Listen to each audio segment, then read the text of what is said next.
할렐루야. 오늘 주님께서 이 예배를 기뻐 받으실 줄 믿습니다. 우리 주님 앞에 감사와 영광과 찬양의 박수를 우리 마음껏 올려드리며 나아갔으면 좋겠습니다. 할렐루야. 아멘.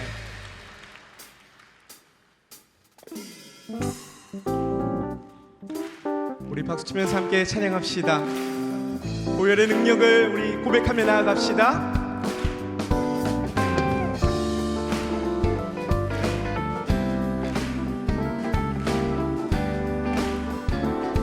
변치 않는 주님의 사랑과 변치 않는 주님의 사랑과 거룩한 보혈의 공로를 우리 다 찬양을 합시다.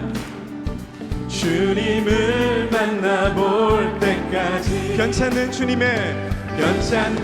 주님의 사랑과 거룩한 보혈의 공로를 우리 다 찬양을 합시다. 주님을 만나볼 때까지 예수는 우리를 깨끗게 하시는 주시니 그의 피 우리를 눈보다 더 희게 하셨네. 우리를 깨끗게 한 피는 무궁한 생명의 물이새 생명의 구원을 받은 자 하나님 찬양을 합시다. 아멘. 예수는 우리를 깨끗게 하시는 주시니 그의 피 우리를 눈보다 더 희게 하시네. 예수는 우리를 깨끗게 하시는 주시니 그의 피 우리를 눈보다 더 희게 주님의 거룩한 보혈을 날마다 입으로 간증해 담대히 싸우며 나가세. 천국에 들어갈 때까지 십자가 단단히 붙잡고 날마다 이기며 나가세. 머리에 면류관 쓰고서 주 앞에 찬양할 때까지 예수는 우리를 깨끗게 하시는 주시니 그의 피 우리를 눈보다 더 희게 하셨네. 예수는 우리를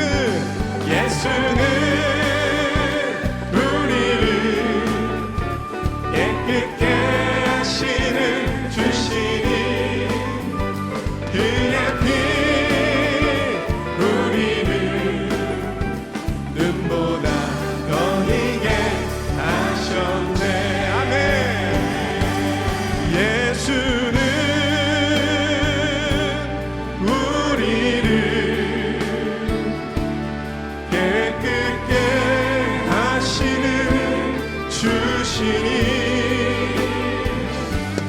그의 피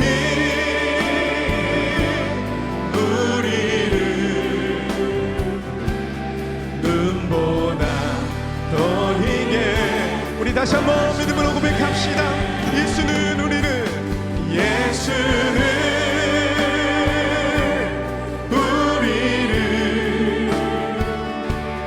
깨끗게 하시는 주시니 그의 피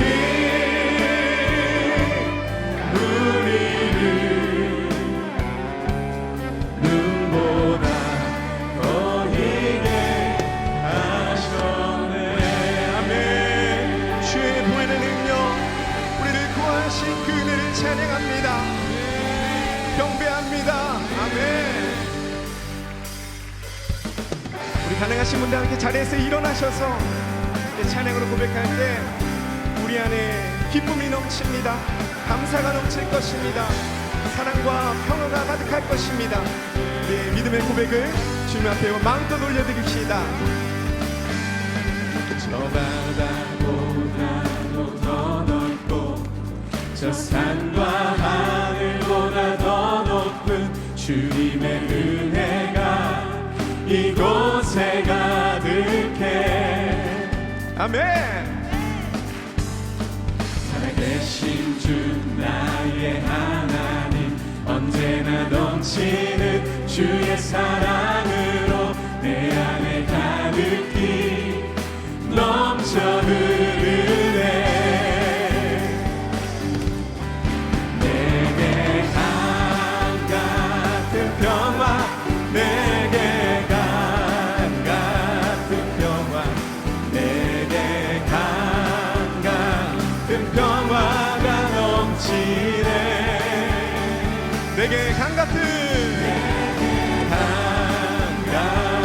평화 내게 강 같은 평화 내게 강 같은 평화가 넘치네. 저 바다보다 저 바다보다도 더 높고 저 산과 하늘보다 더 높은 주님의 은혜 이곳 가운데 이 예배의 자리 가운데 함께 다니기를 찬양하는 모든 곳 가운데 살아계신 주 나의 하나님 언제나 넘치는 주의 사랑으로 내 안에 가득히 넘쳐 흐르네. 내게 바다 같은 사랑 바다 같은 사랑 내게 바다 같은 사랑 내게 바다 같은 사랑이 넘치네. 할렐루야. 내게 바다 같은 사랑 내게 바다 같은 사랑 내게 바다 같은 사랑이 넘치네. 내게 샘솟는 기쁨 내게 샘솟는 기쁨 내게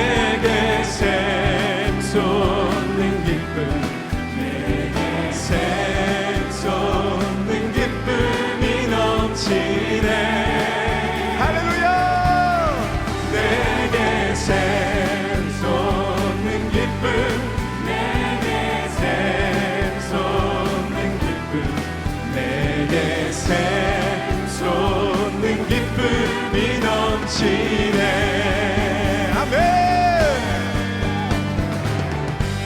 그렇습니다. 우리가 고백한 것처럼 주님의 그 은혜가 이곳에 가득합니다.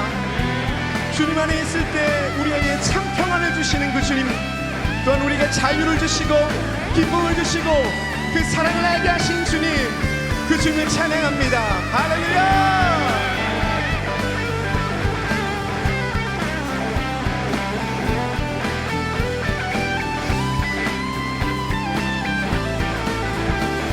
내게 강 같은 평화 내게 강 같은 평화 내게 강 같은 평화 내게 강 같은 평화가 넘치네.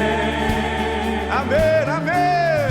내게 강 같은 평화 내게 강 같은 평화 내게 강 같은 평화가 넘치네.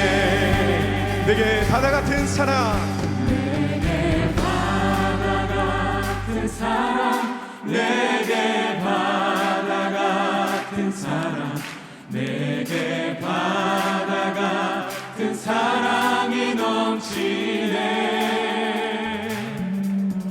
내게 바다 같은 사랑 내게 바다 같은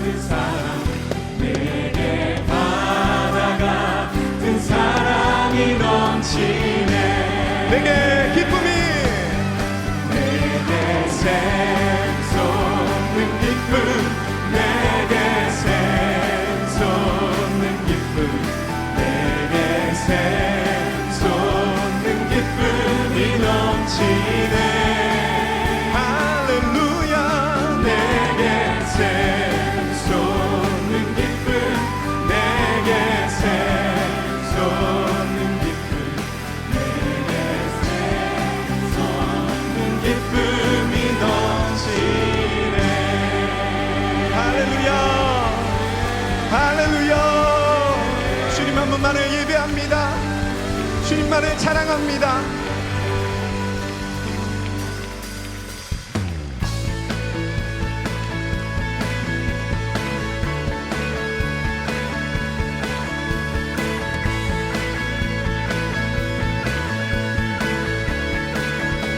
많은 사람들 지금 진리를 모른 채 예수님 곁을 떠나갔지만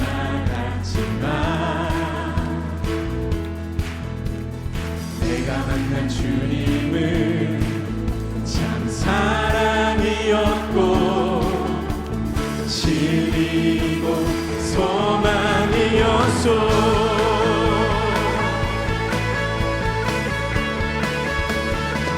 무거운 짐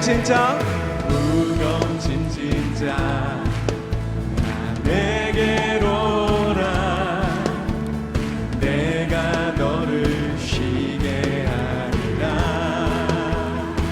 이 길만이 생명의 길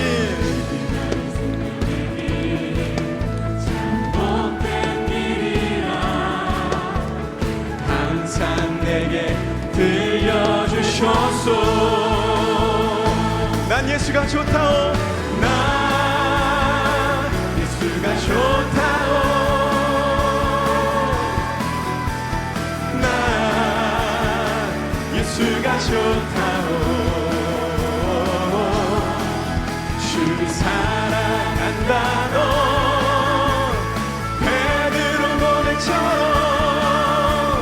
나 예수를 사랑한다오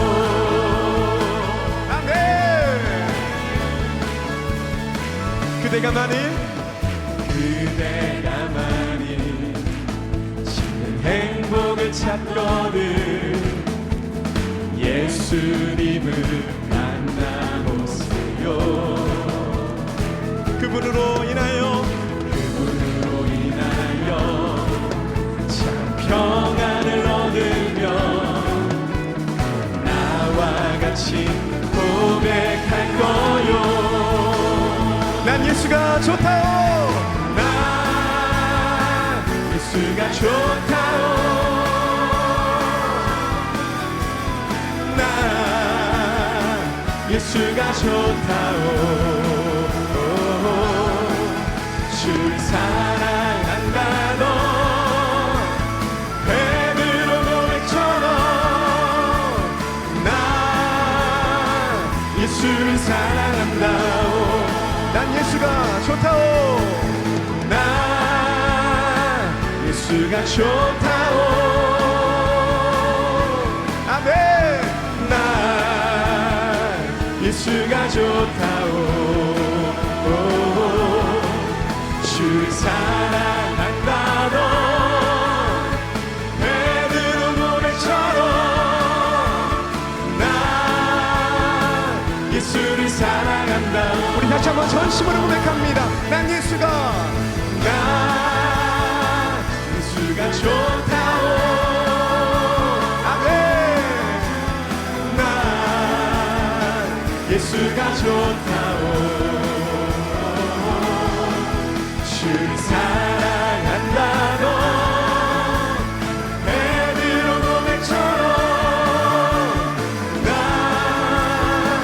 예수를 한 번 더 전심으로 내가 주님을 사랑합니다 나 예수가 좋다오 나 예수가 좋다오 주를 사랑한다 너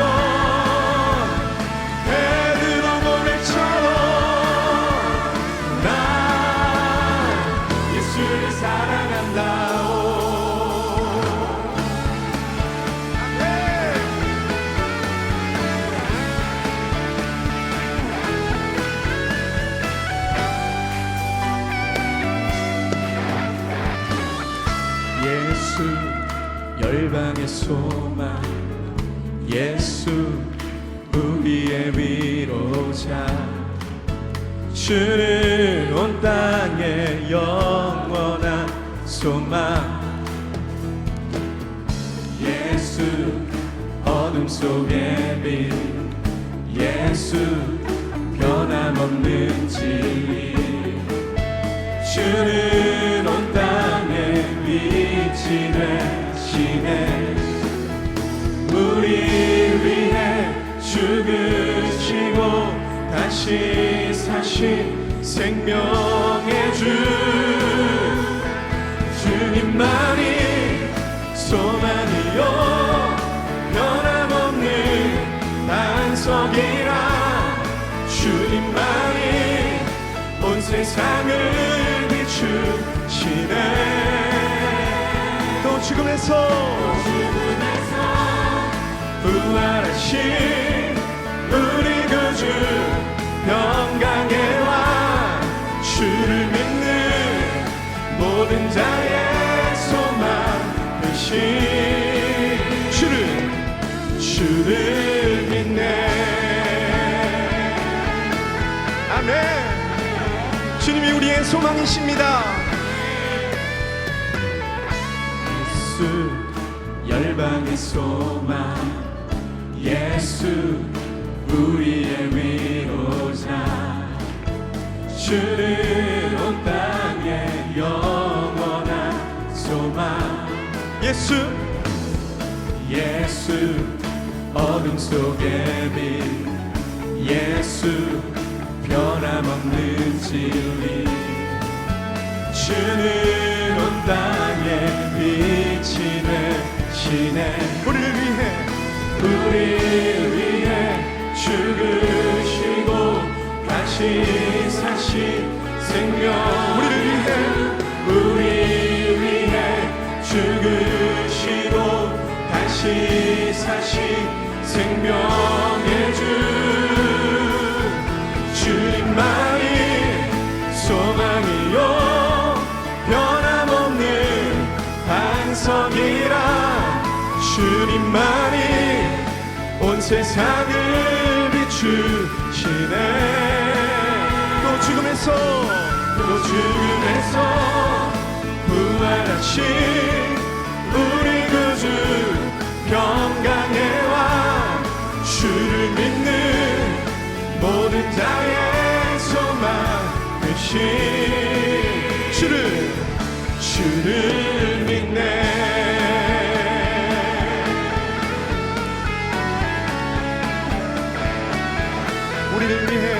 우리 위해 죽으시고 다시 사신 생명의 주 우리 위해 죽으시고 다시 사신 생명 우리를 위해 죽으시고 다시 사신 생명 우리를 위해 죽으시고 죄와 사망의 권세를 이기시고 구원하신 승리의 주님을 선포합시다. 주님만이 소망이요 변함없는 반석이라 주님만이 온 세상을 비추시네 또 죽음에서 부활하신 우리 구주 평강의 왕 주를 믿는 모든 자의 소망 되신 주님만이 소망이요 주님만이 소망이요 변함없는 반석이라 주님만이 온 세상을 비추시네 또 죽음에서 부활하신 우리 구주 평강의 왕 주를 믿는 모든 자의 소망 되신 주를 믿네 아멘.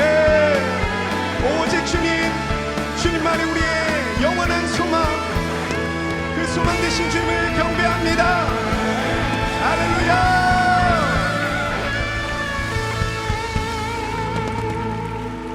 아멘. 아멘.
주님만이 우리의 찬양을 받게 합당하십니다.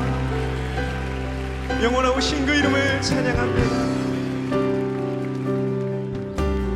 당신은 영광의 왕, 당신은 평강의 왕, 당신은 하늘과 땅의 주, 당신은 정의의 아들. 천사가 무릎 꿇고 예배하고 찬송하네. 영원한 생명 말씀, 당신은 예수 그리스도 주. 호산나 다윗의 자손께, 호산나 불러 왕 중의 왕. 높은 하늘에 영광을 예수 주 메시아네.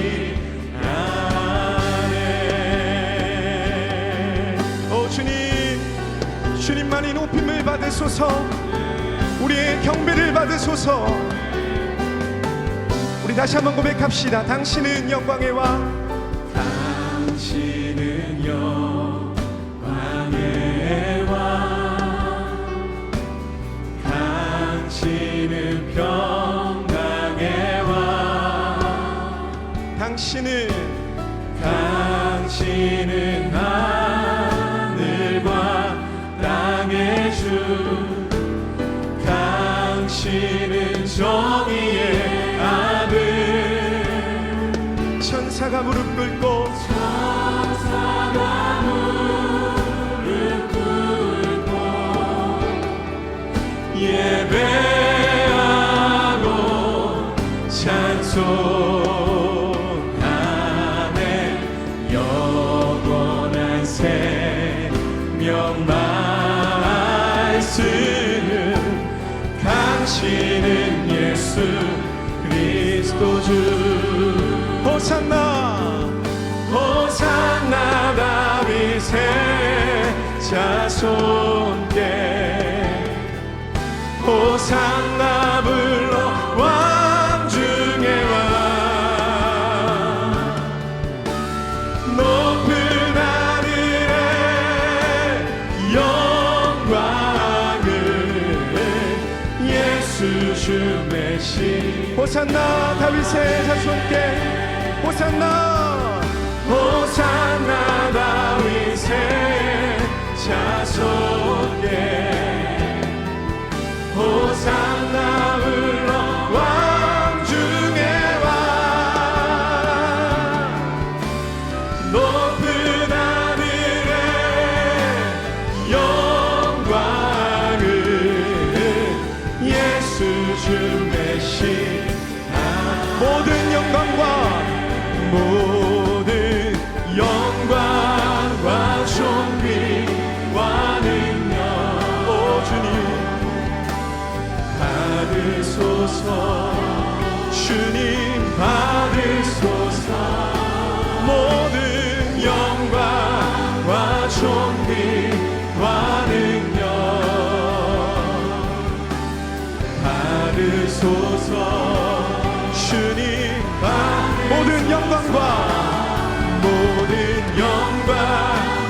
존귀와 능력 주님 받으소서 모든 영광과 존귀와 찬양이 주께 있습니다 모든 영광과 존귀와 능력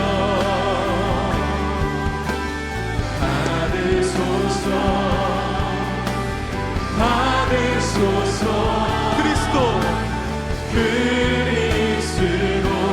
주는 살아계신 하나님 그리스도 주는 살아계신 하나님 그리스도 주는 살아계신 하나님 한 번 더 그리스도 주는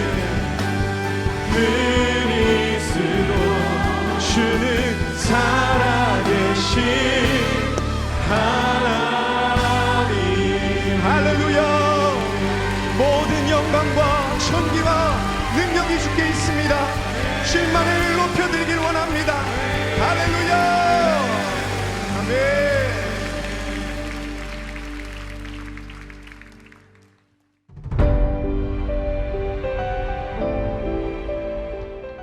기독교 한국 침례회 총회장 김인환 목사입니다. 한국교회와 또한 열방교회가 귀한 기도회를 통해서 하나님이 살아계시고 우리의 기도를 기대하시고 들으신 하나님께서 응답하여 주신다라고 하는 이 사실은 코로나19의 장기화로 지쳐 있지만 그럼에도 그 이상을 뛰어넘는 하나님의 역사를 우리는 보고 있습니다. 저 또한 이번 다니엘 기도회에 영상으로 함께 참여하면서 동일한 하나님의 은혜를 구하겠습니다.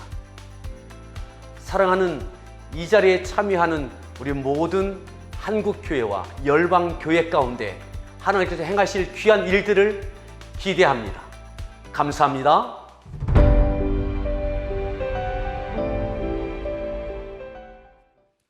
할렐루야. 저는 다니엘 기도회 충남지역 서천 금당교회를 심호하고 있는 유갑상 목사입니다.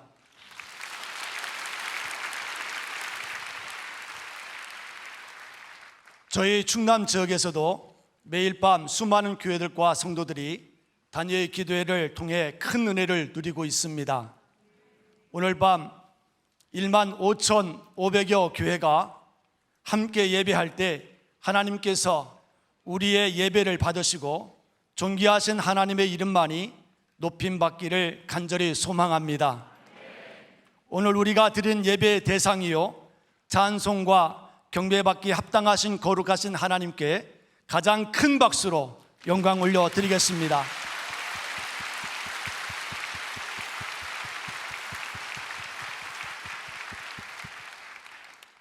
이 시간에는 공동 기도문을 가지고 함께 기도하도록 하겠습니다. 오늘은 특별히 환경과 생명을 위하여 합심하여 기도할 텐데 하나님의 일하심이 시작되고 그 뜻이 이루어질 줄 믿습니다. 간절한 마음으로 주여 한번 부르시고 기도하겠습니다. 주여, 나라와 민족을 위하여 기도합니다. 대한민국을 국리히 여기사 회개의 은총을 부어주시고 성령의 새바람을 보내셔서 하나님의 영광을 나타내는 한국교회가 되게 하소서. 예수님의 보혈로 이 땅을 덮어주셔서 우상 숭배의 죄악들이 끊어지게 하시고 교만과 자살과 음란과 분열의 영이 묶임을 받고 떠나가게 하소서. 창조의 질서를 부정하는 비성경적 법률이 제정되지 않게 하시고 복음으로 남북 간의 평화적인 통일이 이루어지게 하소서. 인간의 탐욕으로 깨어진 창조의 아름다움을 회복시키사 저출산과 기후 문제가 해결되게 하시며 생육하고 번성하는 역사가 일어나게 하소서. 다니엘 기도회를 위하여 기도합니다. 열방과 함께하는 2022 다니엘 기도회가 하나님만 영광 받으시는 기도회가 되게 하시고 이를 통하여 온 민족과 세계 열방의 기도의 불길이 타오르게 하소서. 다니엘 기도회에 참여하는 모든 교회와 성도들이 하나님의 치유와 기도의 응답을 경험하여 하나님을 자랑하는 간증의 주인공이 되게 하소서. 세우신 강사들과 찬양팀에게 성령의 능력을 덤비켜 주시고 예배하는 저소마다 현장감 있는 예배가 되게 하소서. 모든 성도가 말씀과 찬양을 통해 진정한 예배자로 거듭나게 하시고 다니엘 기도회를 통해 각 교회의 현장 예배가 회복되게 하소서. 환경과 생명을 위하여 기도합니다. 온 인류가 피조 세계를 향한 하나님의 명령을 기억하여 인간의 욕심이 아닌 하나님의 질서대로 환경을 다스리게 하소서. 모든 생명을 사랑하시는 하나님의 뜻에 따라 낙태와 아동학대 등 생명 경시 풍조가 사라지게 하시고 우리에게 주신 생명을 존중하고 사랑하게 하소서. 환경과 생명을 위해 일하는 관계자들에게 지혜를 허락하셔서 효율적인 정책이 세워지게 하시고 교회와 사회가 함께 힘을 모아 하나님의 나라를 이루어가게 하소서. 예수님의 이름으로 기도합니다. 아멘. 이 시간은 사랑의 헌금을 드리는 시간입니다. 10월 10일 사랑의 헌금 대상자는 김민영 형제입니다. 김민영 형제는 작년에 골육종 진단을 받고 암이 폐로 전이되어서 항암 치료를 받고 있습니다. 김민영 형제가 다시 웃음을 찾을 수 있도록 온전한 회복을 경험하기를 소망하며 사랑의 헌금을 드리겠습니다. 다 함께 기도하겠습니다. 오늘도 살아 역사하신 하나님 아버지, 주의 사랑하는 아들 김민영 형제를 그리스도의 보혈로 덮어주시고 주님의 피 묻은 손으로 직접 안수하여 주시옵소서. 나사렛 예수 그리스도의 이름으로 명하노니 김민영 형제의 몸 안에 있는 모든 암세포는 떠나갈지어다. 주의 기이한 행적을 전파하는 민혁 형제의 삶이 되도록 축복하여 주시옵소서. 예수 그리스도의 이름으로 기도합니다. 아멘. 이제 준비된 영상을 보시면서 사랑의 헌금을 드리도록 하겠습니다.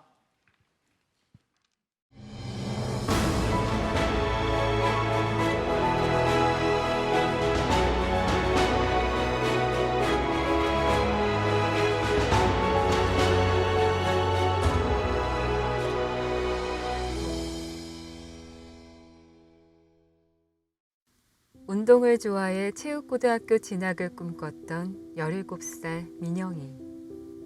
이따금 왼쪽 무릎에 통증이 있었고 키가 크느라 그런 줄만 알았는데 작년 9월 민영이는 골육종 진단을 받았습니다.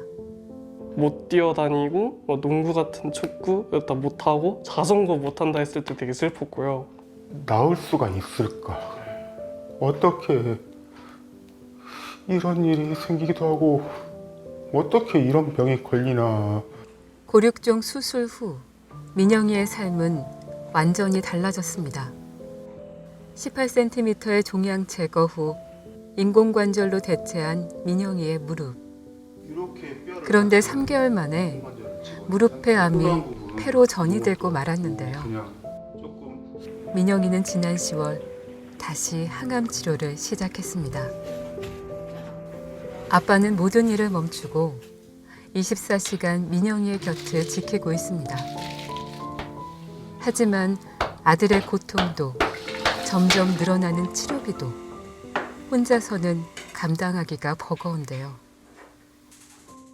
민영이 아픈 다음부터는 지금 1년 가까이 제대로 일을 하지도 못했었고 잠깐씩 이제 아르바이트라도 하고 싶어도 그냥 지금처럼 잠깐 며칠 하려고 마음먹으면 또 병원에 입원해야 되고 저도 굉장히 아낀다고 아껴서 쓰는데도 이제는 뭐 거의 가지고 있는 게 바닥이기도 하고요.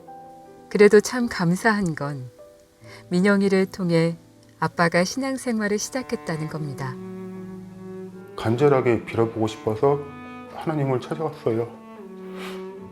그렇게 가서 기도하고 정말 많이 간절한 마음에 기도도 잘 할 줄도 모르지만 진짜 기도 엄청 많이 하고 그러는데도 왜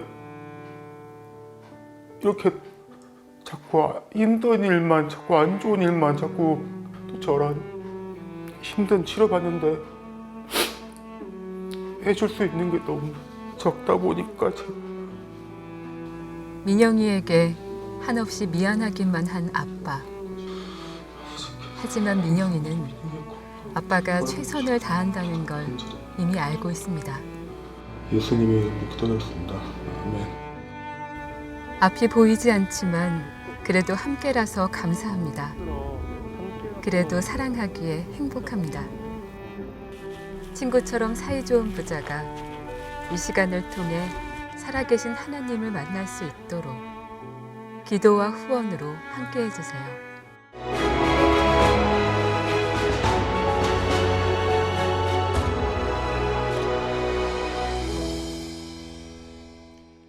김민영 형제가 하나님 안에서 온전한 치유와 회복을 경험할 수 있도록 박수로 위로하며 축복하겠습니다.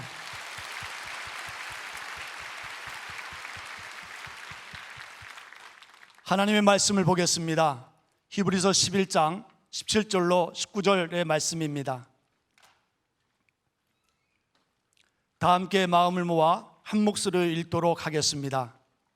아브라함은 시험을 받을 때에 믿음으로 이삭을 드렸으니 그는 약속들을 받은 자로 돼 그 아들들을 드렸느니라. 그에게 이미 말씀하시기를 내 자손이라 칭할 자는 이삭으로 말미암으리라 하셨으니 그가 하나님이 능히 이삭을 죽은 자 가운데서 다시 살리실 줄로 생각한지라. 비유컨대 그를 죽은 자 가운데서 도로 받을 것이니라. 아멘. 오늘 11월 10일 강사님은 김한효 목사님이십니다. 김한효 목사님은 미국 얼바인에 있는 베델교회 담임 목사님이시고 베델 기독학교 재단 이사장으로 귀한 사역을 감당하고 계십니다. 오늘 저녁 외아들의 시험을 통과하라라고 하는 제목으로 말씀을 전해 주실 때 우리 모두 큰 은혜 받기를 축복합니다. 감사한 목사님 나오실 때 힘찬 박수로 환영하며 맞이하겠습니다.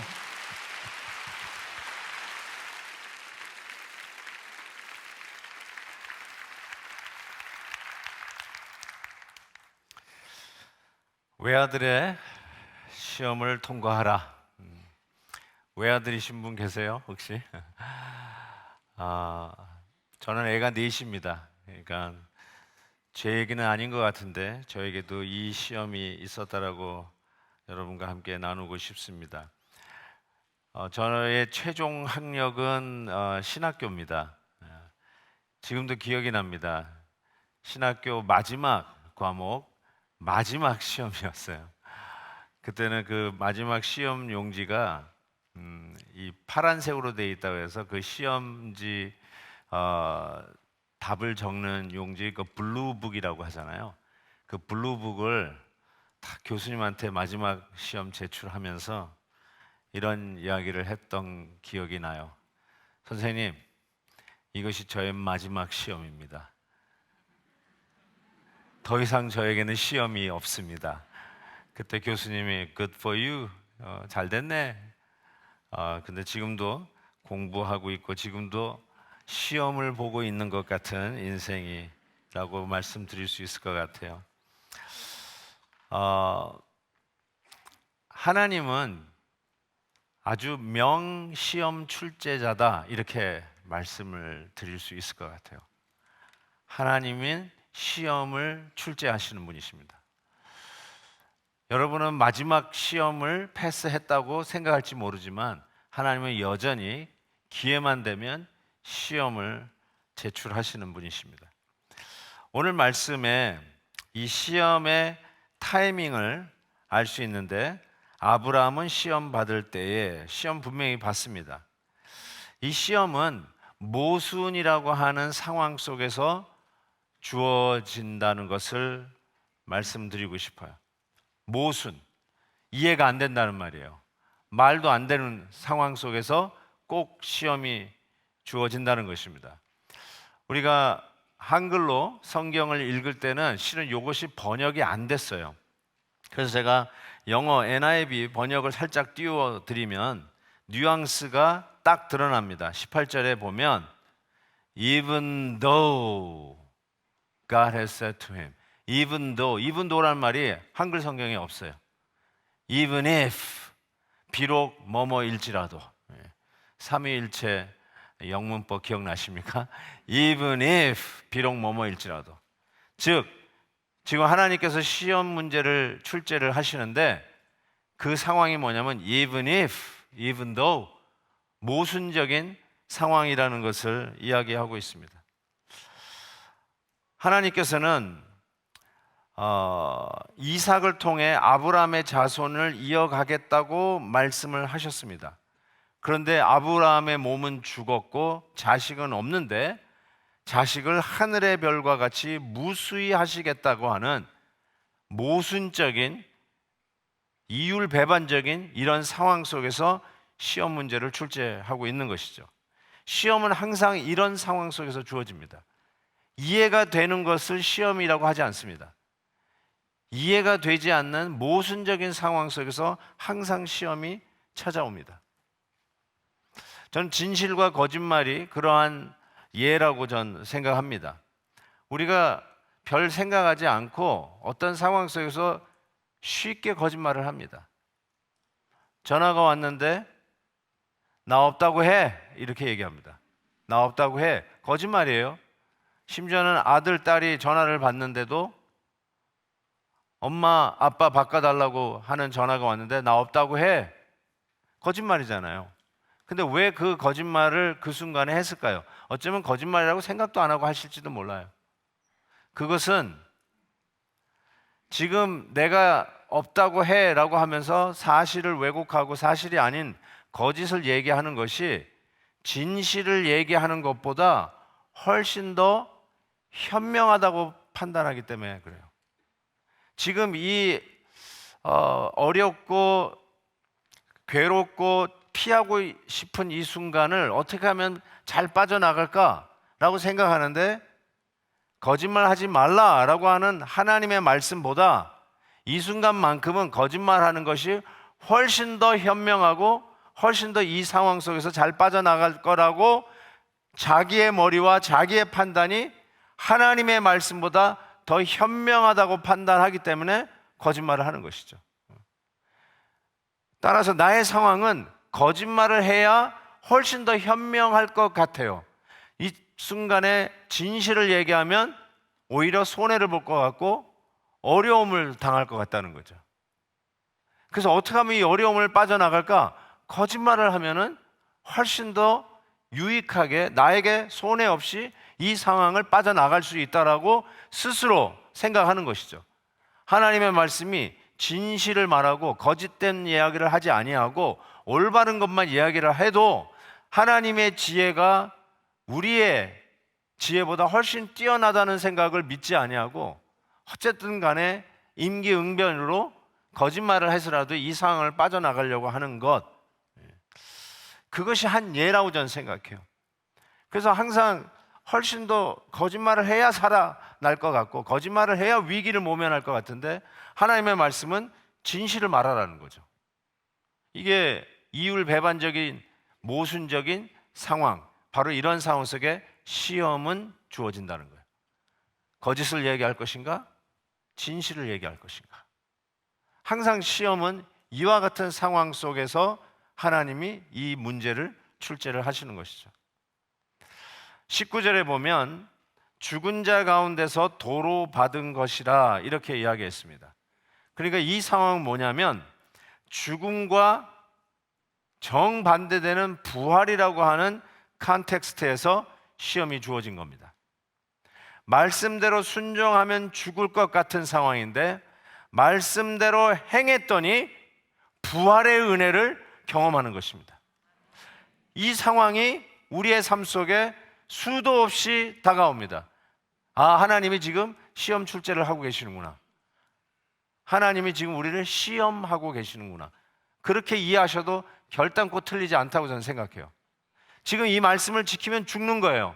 이 말씀대로 하면은 나는 여기서 더 이상 소망이 없는 나락으로 떨어질 것 같아요. 이 순간에 완전히 제외될 것 같아요. 잘 나가던 여태까지 잘 공들여서 여기까지 왔던 모든 것이 수포로 돌아갈 것 같아요. 그런데 하나님의 말씀대로 순종하면 순종의 결과가 뭐냐면 죽을 것 같고 아니 죽어요. 그런데 부활이라고 하는 이런 놀라운 약속과 소망이 우리에게 주어진다는 것이죠. 바로 그런 상황 속에서 아브라함은 시험을 받습니다. 이게 바로 우리가 시험을 당하는 상황입니다. 시험은 항상 이렇게 주어집니다. 원수를 사랑하라. 와, 이것처럼 모순적인 말이 어디 있어요? 사랑하는 이를 사랑하기도 바쁜데 원수를 사랑하라. 그렇죠. 원수는 사랑하는 우리의 마음이 뭉클하고 막 껴안아주고 싶고 그런 대상이 아니거든요. 어느 분 얘기처럼 원수는 이가 갈리는 대상이에요. 근데 이를 갈면서 사랑하라. 이게 하나님의 말씀이에요. 야, 내가 사랑해야 되는데 너를 핍박하는 자를 위하여 기도하라. 이것도 너무너무나 힘든 모순적인 상황 아니에요? 아니, 나를 핍박하는 자를 위해서 기도를 하라뇨. 이게 말이 안 되는 상황이에요. 그렇지만 바로 그 상황 속에서 순종하고 하나님의 말씀을 지키면, 즉 시험을 패스하면, 시험을 통과하면 죽음과 같은 상황이 부활로 변하는 역사가 있다는 것이죠. 이거는 믿고 행하는 자에게만 주어지는 하나님의 놀라운 축복입니다. 시험의 목적이 있습니다. 시험의 목적. 왜 하나님은 우리에게 시험을 계속해서 출제를 하시는가? 제 마지막 시험 뭐라고 그랬다고요? 교수님에게? 이게 제 마지막 시험입니다. 내 인생에 다시는 시험이 없습니다. 정말 누가 시험 받기를 원하겠어요? 누가 시험을 또 보기를 원하겠습니까? 근데 하나님은 계속해서 우리에게 시험을 주십니다. 그 이유가 무엇이냐? 창세기 22장 1절에 보면 그 일 후에 하나님이 아브라함을 시험하시려고 그를 부르시되, 하나님이 우리를 시험하시기 위해서 부르십니다. 마귀도 우리를 시험해요. 마귀는 우리를 넘어뜨리고 함정에 빠뜨리기 위해서 시험을 합니다. 근데 하나님은 우리를 왜 시험하실까? 제가 고등학교 다닐 때 그 대학교하고 붙어 있는 고등학교를 다녔어요. 그러면 그 대학교 캠퍼스가 너무너무 이뻐가지고 봄이 되면 학생들이 선생님에게 오늘 휴강하고 꽃구경 가요, 꽃구경 가요 그랬어요. 그러면 안 그래도 나른하고 특별히 점심시간 이후에 하는 수업들은 얼마나 식곤증 때문에 졸립니까? 그러니까 선생도 졸리니까 그래 나가자 그래가지고 캠퍼스를 이렇게 돌아요. 그러면서 꽃구경해요. 근데 여고도 있었어요. 그래서 우리 남고는 꽃구경 간다고 하지만 마음은 딴 데가 있죠. 진짜 옆 동네에 있는 꽃구경 보러 갔던 그런 기억이 났습니다. 근데 어떤 선생님은 정말 노숙, 국물도 없어요. 그래가지고 아니 학생이 공부를 해야지. 아니 봄날이 왔다고 꽃구경 휴강을 하고 꽃구경 다니니까 말이 안 된다고 아주 엄하게 말씀하는 선생님도 있어요. 시간이 지나고 학창 시절을 돌아다 봤을 때 여러분은 어떠세요? 시험도 없고 그냥 출석만 하면 패스 하는 선생님이 기억나세요? 아니면 숙제 엄청 주고 맨날 출석 체크하고 시험 뭐 계속 달달이 아니면 그냥 주마다 이렇게 주면서 들들 볶는 선생님이 기억나세요. 지나고 나면 이상하게 엄한 선생님이 더 기억이 나요. 우리 형편 봐준다고 그래 오늘 꽃 구경 가자 하고 널널하게 하신 선생님은 잘 기억이 안 나요. 그리고 지금 지나고 나니까 그 엄한 선생님이 더 좋은 스승이었다라는 생각이 들어요. 여기는 아닌가 보네요. 예, 저는 그런데 여전히 널널한 선생님이 좋으세요? 그 왕호랑이 같은 선생님이 참 기억이 나고 어려울 때 그 선생님이 오히려 더 그 교훈들이 가르치셨던 말씀들이 떠오르는 것이 맞는 것 같습니다. 그래서 스승의 날 되면 은사 선생님하고 찾아가기도 하고 그렇게 힘들게 하고 뭐 체벌을 가하고 막 벌도 주고 공부 안 하면 아주 호되게 야단을 쳤던 그 선생님이 기억나는 이유는 뭘까? 저는 이렇게 생각해요. 우리가 시험을 좋아하는 학생은 아마 없을 거예요. 그럼에도 불구하고 시험 기간을 지나고 나면 항상 우리 모두가 느끼는 거는 우리의 실력이 늘어요. 시험을 통과하면 실력이 늘어요.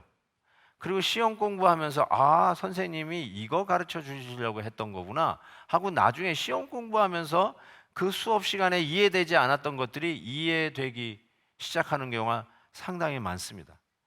그래서 시험은 왜 하나님께서 우리에게 주실까? 그 누구도 시험을 원치 않는데 그 이유는 여러분의 실력 향상을 위해서라는 사실을 기억하셔야 돼요. 하나님은 여러분을 그냥 미리오고 인생으로 그냥 그저 그런 인생으로 뜨뜻미지근한 인생으로 그냥 놔두기를 원치 않으세요. 업그레이드 하기를 원하세요. 정말 인핸스 시키기를 원하세요.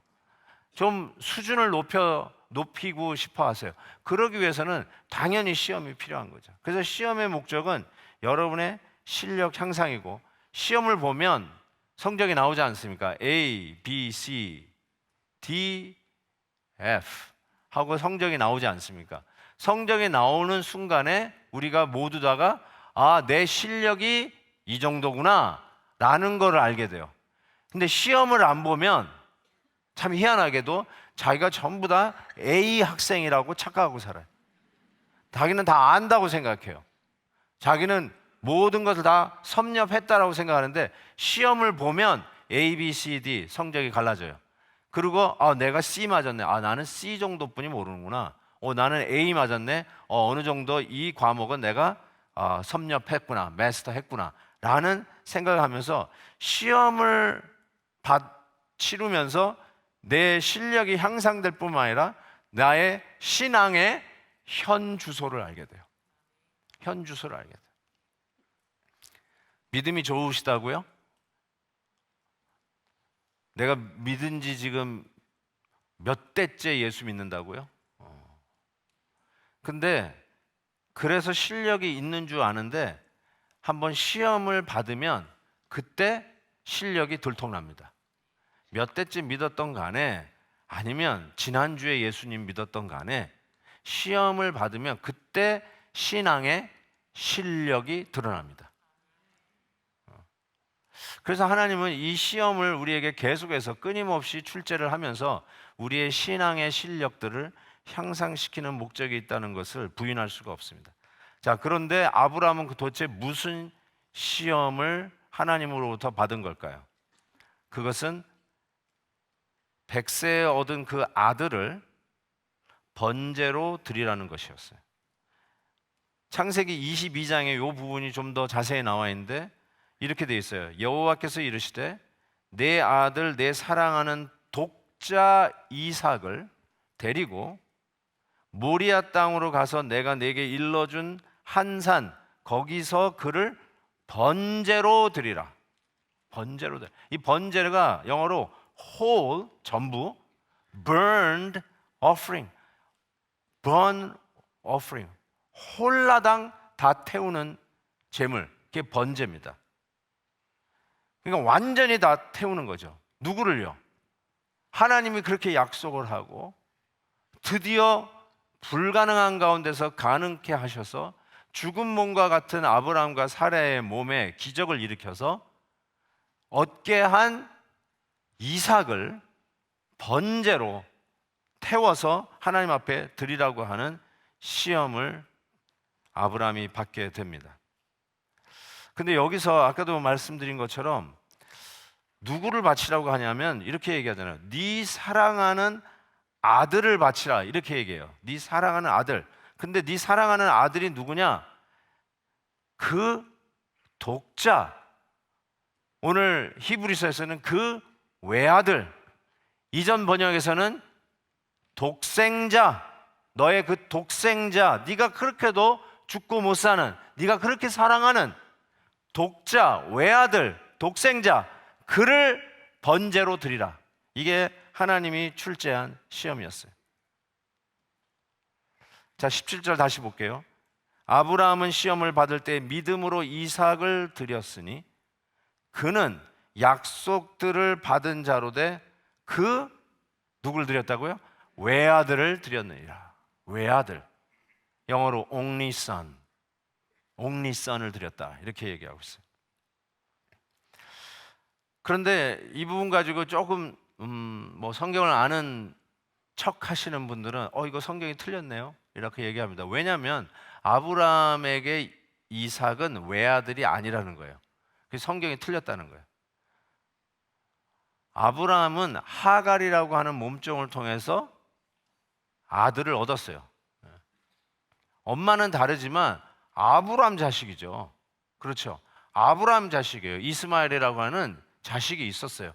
그러니까 성경에서 이삭을 only son, 외아들, 독자 이렇게 이야기한 거는 이거는 잘못된 거 아닌가요? 라고 이야기할 수 있습니다. 맞는 말이기도 한데 성경이 그걸 몰라서 이삭을 외아들이라고 썼을까요? 저는 이렇게 이 부분을 이해합니다. 아브라함에게는 이삭이 외아들이에요. 아브라함에게는 이삭이 독자예요. 아브라함에게는 이삭이 어떤 의미에서는 전부예요. 전부. 저는 아들, 딸 아닙니다. 딸, 아들, 아들. 죄송합니다. 제가 6학년이에요. 6학년. 까먹었어요.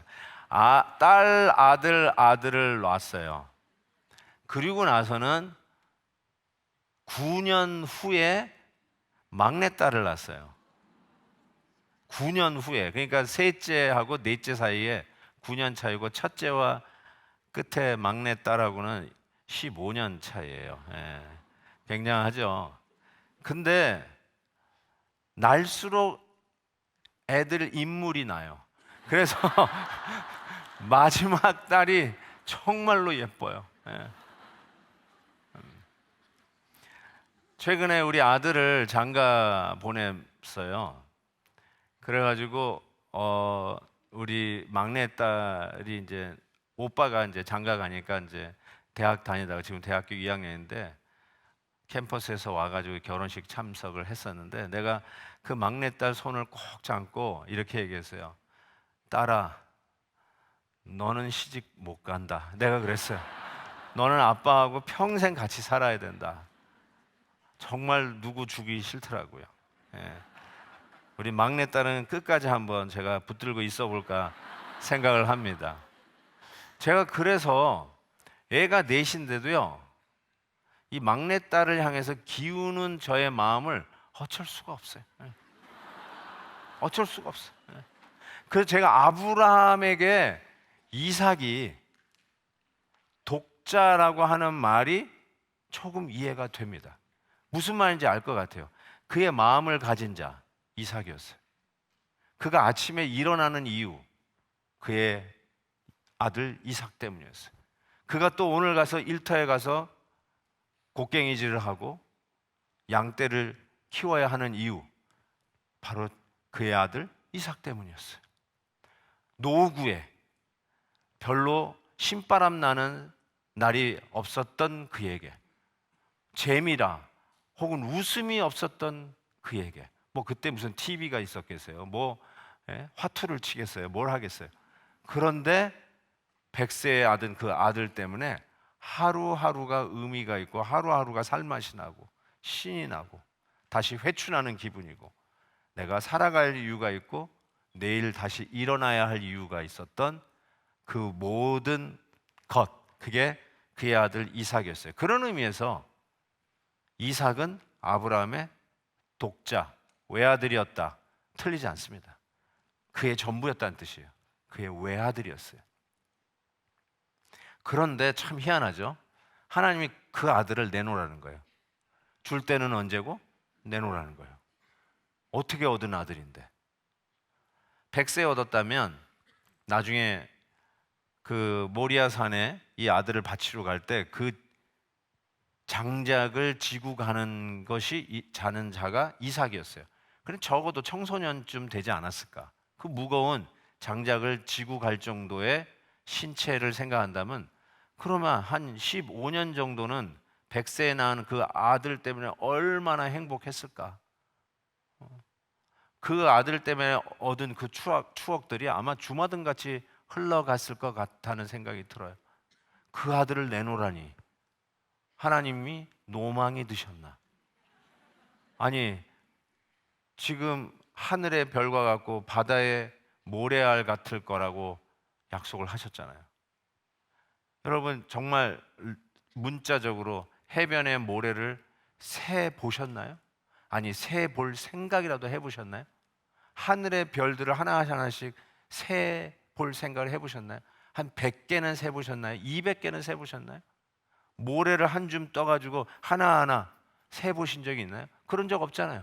어마어마하게 무수하게 많은 자손을 약속하신 하나님의 그 약속은 온데간데 없고, 아니 그 아들을 내놓으라니, 이게 말이 안 되는 거예요. 역시 시험은 이와 같은 모순 상황 속에서 주어지는 것이 맞는 말이에요. 아, 이럴 때 시험이 주는구나. 그 이해가 안 되시면 하나님 나한테 시험 문제를 출제하셨구나, 이렇게 생각하시면 틀리지 않는다니까요.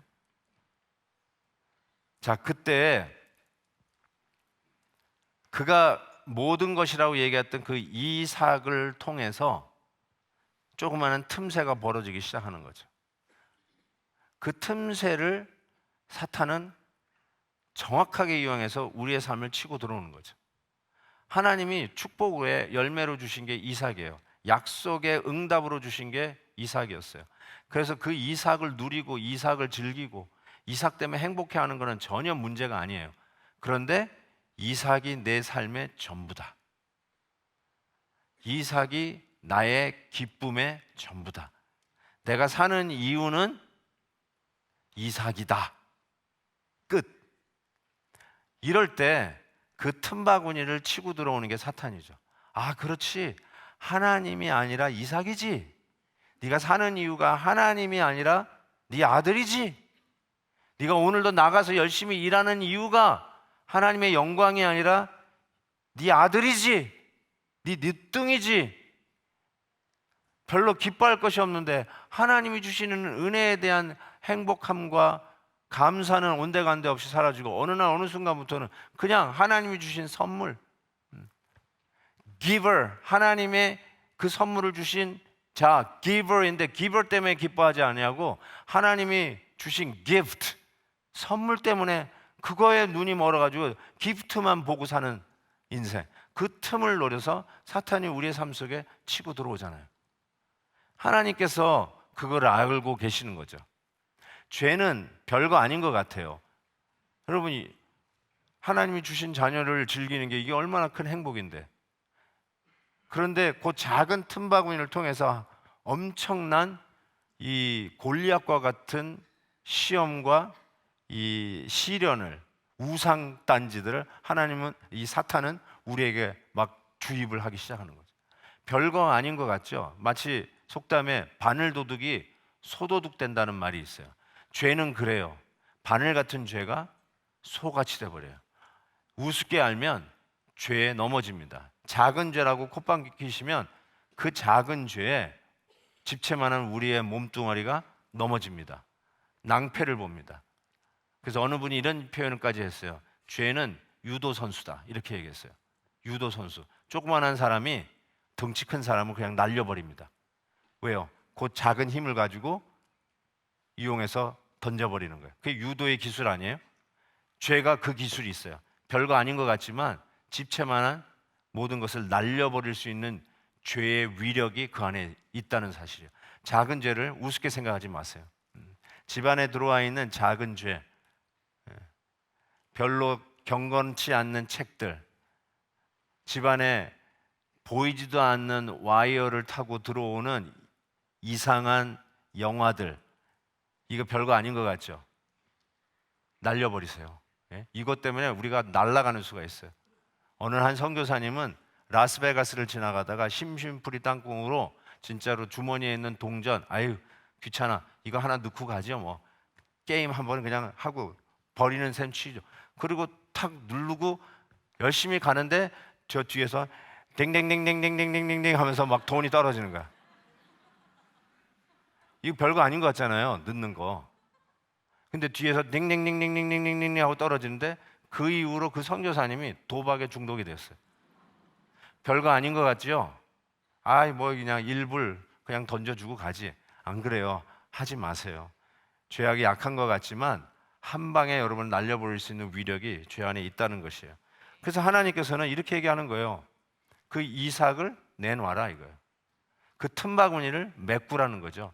작은 죄악을 우습게 아는데 그걸 통해서 집채만한 사탄이 너를 유혹하고 넘어뜨릴 수 있다는 것이죠.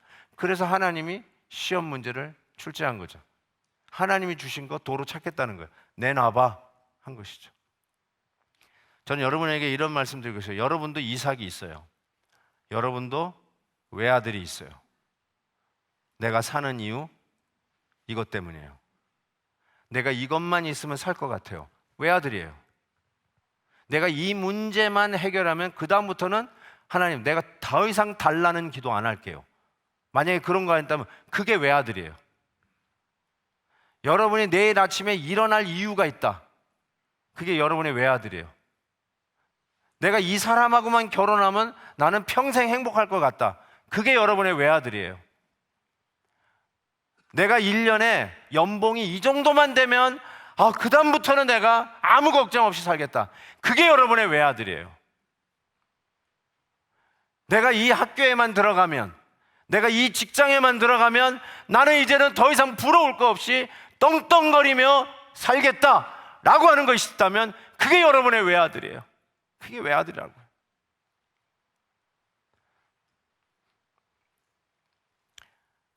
그런데 그거를 하나님이 내놓으라는 거예요. 그게 시험이에요. 그거 내놓으라는 거예요. 제가 그래서 이렇게 한번 글을 써봤어요. 우리에게도 이삭이 있는데, 좀 이삭 할아버지에게는 좀 미안한 얘기지만 이삭이라고 하는 이건 시도 아니고요. 그냥 제가 한번 써봤어요.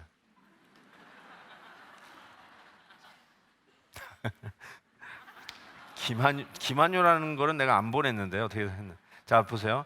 관심이 이삭이 되면 염려가 되고, 실망이 이삭이 되면 절망이 되고, 나랑 생각 같음이 이상이 되면 분쟁이 됩니다. 성격 차이가 이삭이 되면 이혼하고, 정치적 성향이 이삭이 되면 원수되고, 능력이 이삭이 되면 교만하게 됩니다. 취미 생활이 이삭이 되면 쾌락주의자가 되고, 운동이 이삭이 되면 희생할 줄 모르는 이기주의자가 되고, 재물이 이삭이 되면 일만하게 뿌리 우상이 됩니다. 사람으로부터 받는 인정이 이삭이 되면 비겁자가 되고, 친구가 이삭이 되면 패거리가 되고, 잠자는 거, 잠이 이삭이 되면 기도의 능력을 잃어버리는 자가 됩니다. 내가 왜 새벽 기도를 못하냐? 전 잠을 자야 일을 하거든요.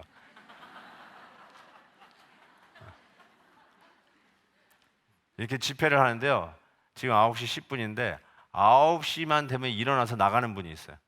항상 그래. 왜 그러세요? 그러니까 집에 가서 자야 된대. 능력을 체험 못해요. 잠 주무셔야죠. 근데 잠은 반드시 꼭 자야 된다라고 하면서 잠이 여러분의 이삭이 되면 기도할 시간을 잃어버리더라고요. 기도의 능력을 체험할 기회를 잃어버리더라고요. 여러분의 이삭은 뭡니까? 자, 이 시험을 통과해야 되는데 통과해야 되는 두 가지의 힌트가 오늘 본문에 담겨져 있어요. 첫 번째, 어떻게 시험을 통과하는가? 생각입니다. reason, 생각을 해야 돼요. 19절에 보니까 그가 하나님이 능히 이삭을 죽은 자 가운데 다시 살리실 줄로 생각한지라. 아하, 생각한지라. 소위 믿음장이라고 하는 히브리서 11장에서 믿음은 바라는 것들의 실상에 보이지 않는 것들의 증거라 했어요. 믿음은 증거예요. evidence, 증거. 증거는 생각을 통해서 그 증거물을 수집하는 과정. 그러니까 reason, 생각이요.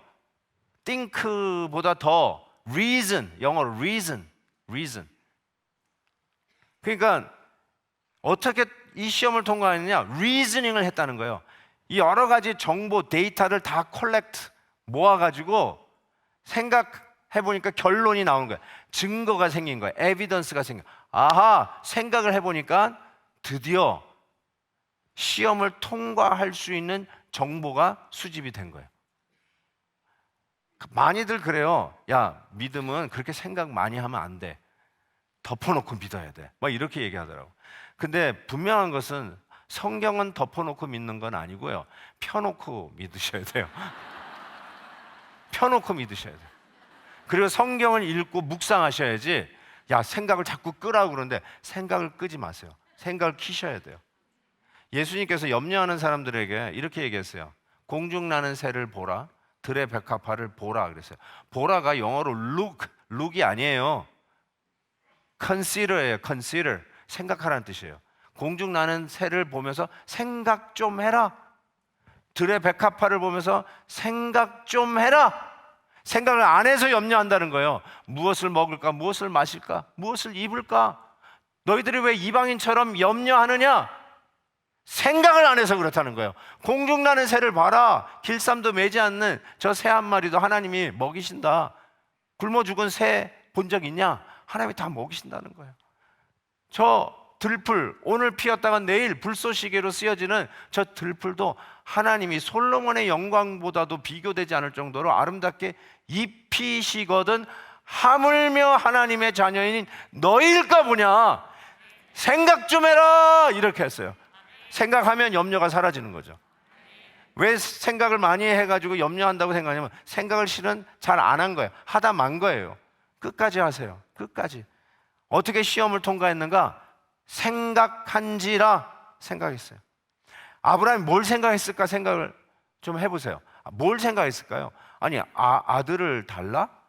진짜 아까 얘기한 것처럼 이거 왜 줬다 뺐지? 얼마든지 저나 여러분 이게 말이 안 되는 거잖아요. 드디어 생각하기 시작한 거예요. 모든 위기와 여러 가지 우여곡절 속에서 아브라함은 자기의 생각대로, 자기의 판단대로, 자기가 옳다고 생각한 대로 했어요. 고향을 떠나라. 어디로요? 몰라요. 떠나라요. 아들을 주겠다. 어떻게 해요? 어떤 방법으로요? 아무것도 몰랐어요. 이제는 여기 정착하라. 언제요? 몰랐어요. 오히려 그런 상황 속에서 아브라함이 했던 일은 뭐예요? 아내를 누이라고 속였어요. 아주 유치찬란하게 짝이 없어요. 그것도 한 번도 아니고 두 번이나. 두 번이라고 성경은 적혀 있지만 몇 번 더 했을지도 몰라요, 나는. 왜냐하면 실수는 반복해요. 지은 죄는 또 짓더라고요. 여러분이 총천연색으로 죄 짓는 게 아니에요. 제가 성도님들 보니까 넘어진 죄에 또 넘어지더라고. 회개한 죄에 또 그 죄를 또 짓더라고. 반복해서 짓더라고요. 그러니까 넘어진 죄를 조심하세요. 그거 회개했다고 와, 난 이제는 이 죄는 더 이상 나한테 엄습할 수 없다. 그렇게 착각하지 마세요. 넘어진 죄에 또 넘어지는 경향이 우리에게 굉장히 많더라고요. 아브라함이 그러지 않았어요. 그래서 사라를 통해서 아들을 주는 것을 믿지 않고 몸종 하가를 통해서 이스마엘을 낳았어요.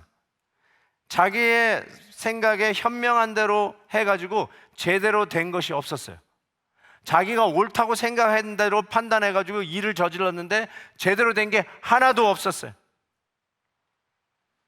그래서 이 순간만큼은 말이 안 돼도 모순적인 상황이라도 하나님 말씀에 순종하는 것이 더 현명하다고 드디어 생각을 하기 시작한 거예요. 내가 내 마음대로 해서 제대로 된 게 없단 말이에요. 내가 내 인생의 주인인 줄 알고 내가 내 밥그릇 챙겨 먹는 마음으로 내가 솔선수범해가지고 내가 옳다고 생각하는 대로 여태까지 내 인생을 살아왔는데 제대로 된 게 하나도 없었단 말이에요. 드디어 아들을 내놓으라고 하는 이 시험 문제 앞에서 아브라함이 어떻게 이 시험을 통과하는가 생각했는데, 내가 생각한 대로 해가지고 된 게 없다.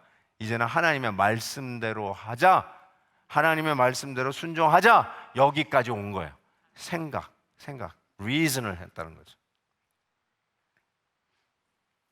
저는 여러분도 혹시 비슷한 시험 문제를 받아들고 어찌해야 될까 고민하는 분이 있다면 한번 아브라함처럼 생각 좀 해보시죠. 내가 내 맘대로 여기까지 살았어요. 저는 이민교회를 목회하는 목사잖아요. 어느 누구도 그곳에 와서 신앙생활 하리라는 계획을 철두철미하게 해가지고 지금 제가 목회하는 남가주 얼바인에 와서 사는 사람은 한 사람도 없더라고요. 제가 계획대로 착착착착 진행해가지고 드디어 제가 여기서 삽니다 라고 이야기하는 사람 아무도 없어요. 가끔 제 이름을 의미가 뭐냐고 묻는 분들이 있어요. 왜 애꿎은 이름을 뒤집어가지고 사냐고 그러는데 제가 할 일 없습니까? 왜 애꿎은 이름 뒤집어서 삽니까? 제가 이번만 얘기할게요. 웬만해서는 얘기를 안 하는데 제 이름의 뜻은 한국의 요셉입니다. 그래서 한요예요. 네, 한요. 아니, 한국은 좀 이상하네. 별거에 박수를 다 치네요. 근데 한국의 요셉이라니까 이름이. 근데 제가 어디서 살고 있어요? 미국에 살고 있잖아요. 우리 아버님이 절대로 그 생각을 못했던 거예요. 얘는 앞으로 미국에서 살 인간이다. 그런 생각 안 한 거 한국의 요셉이라고 그랬잖아요. 제가 이 실수를 안 하려고 아들을 낳았을 때 너는 미국의 요셉이 되라 해서 미호로 지으려다가 우리 아들을 얘가 미국에서 살지 어디 살지 어떻게 알아요? 그렇죠? 그래서 제가 머리를 좀 써가지고 세요, 너는 세계의 요셉이 되라. 그리고 지으려고 했더니 제 성이 김씨라는 걸 깜빡 잊어버렸어요.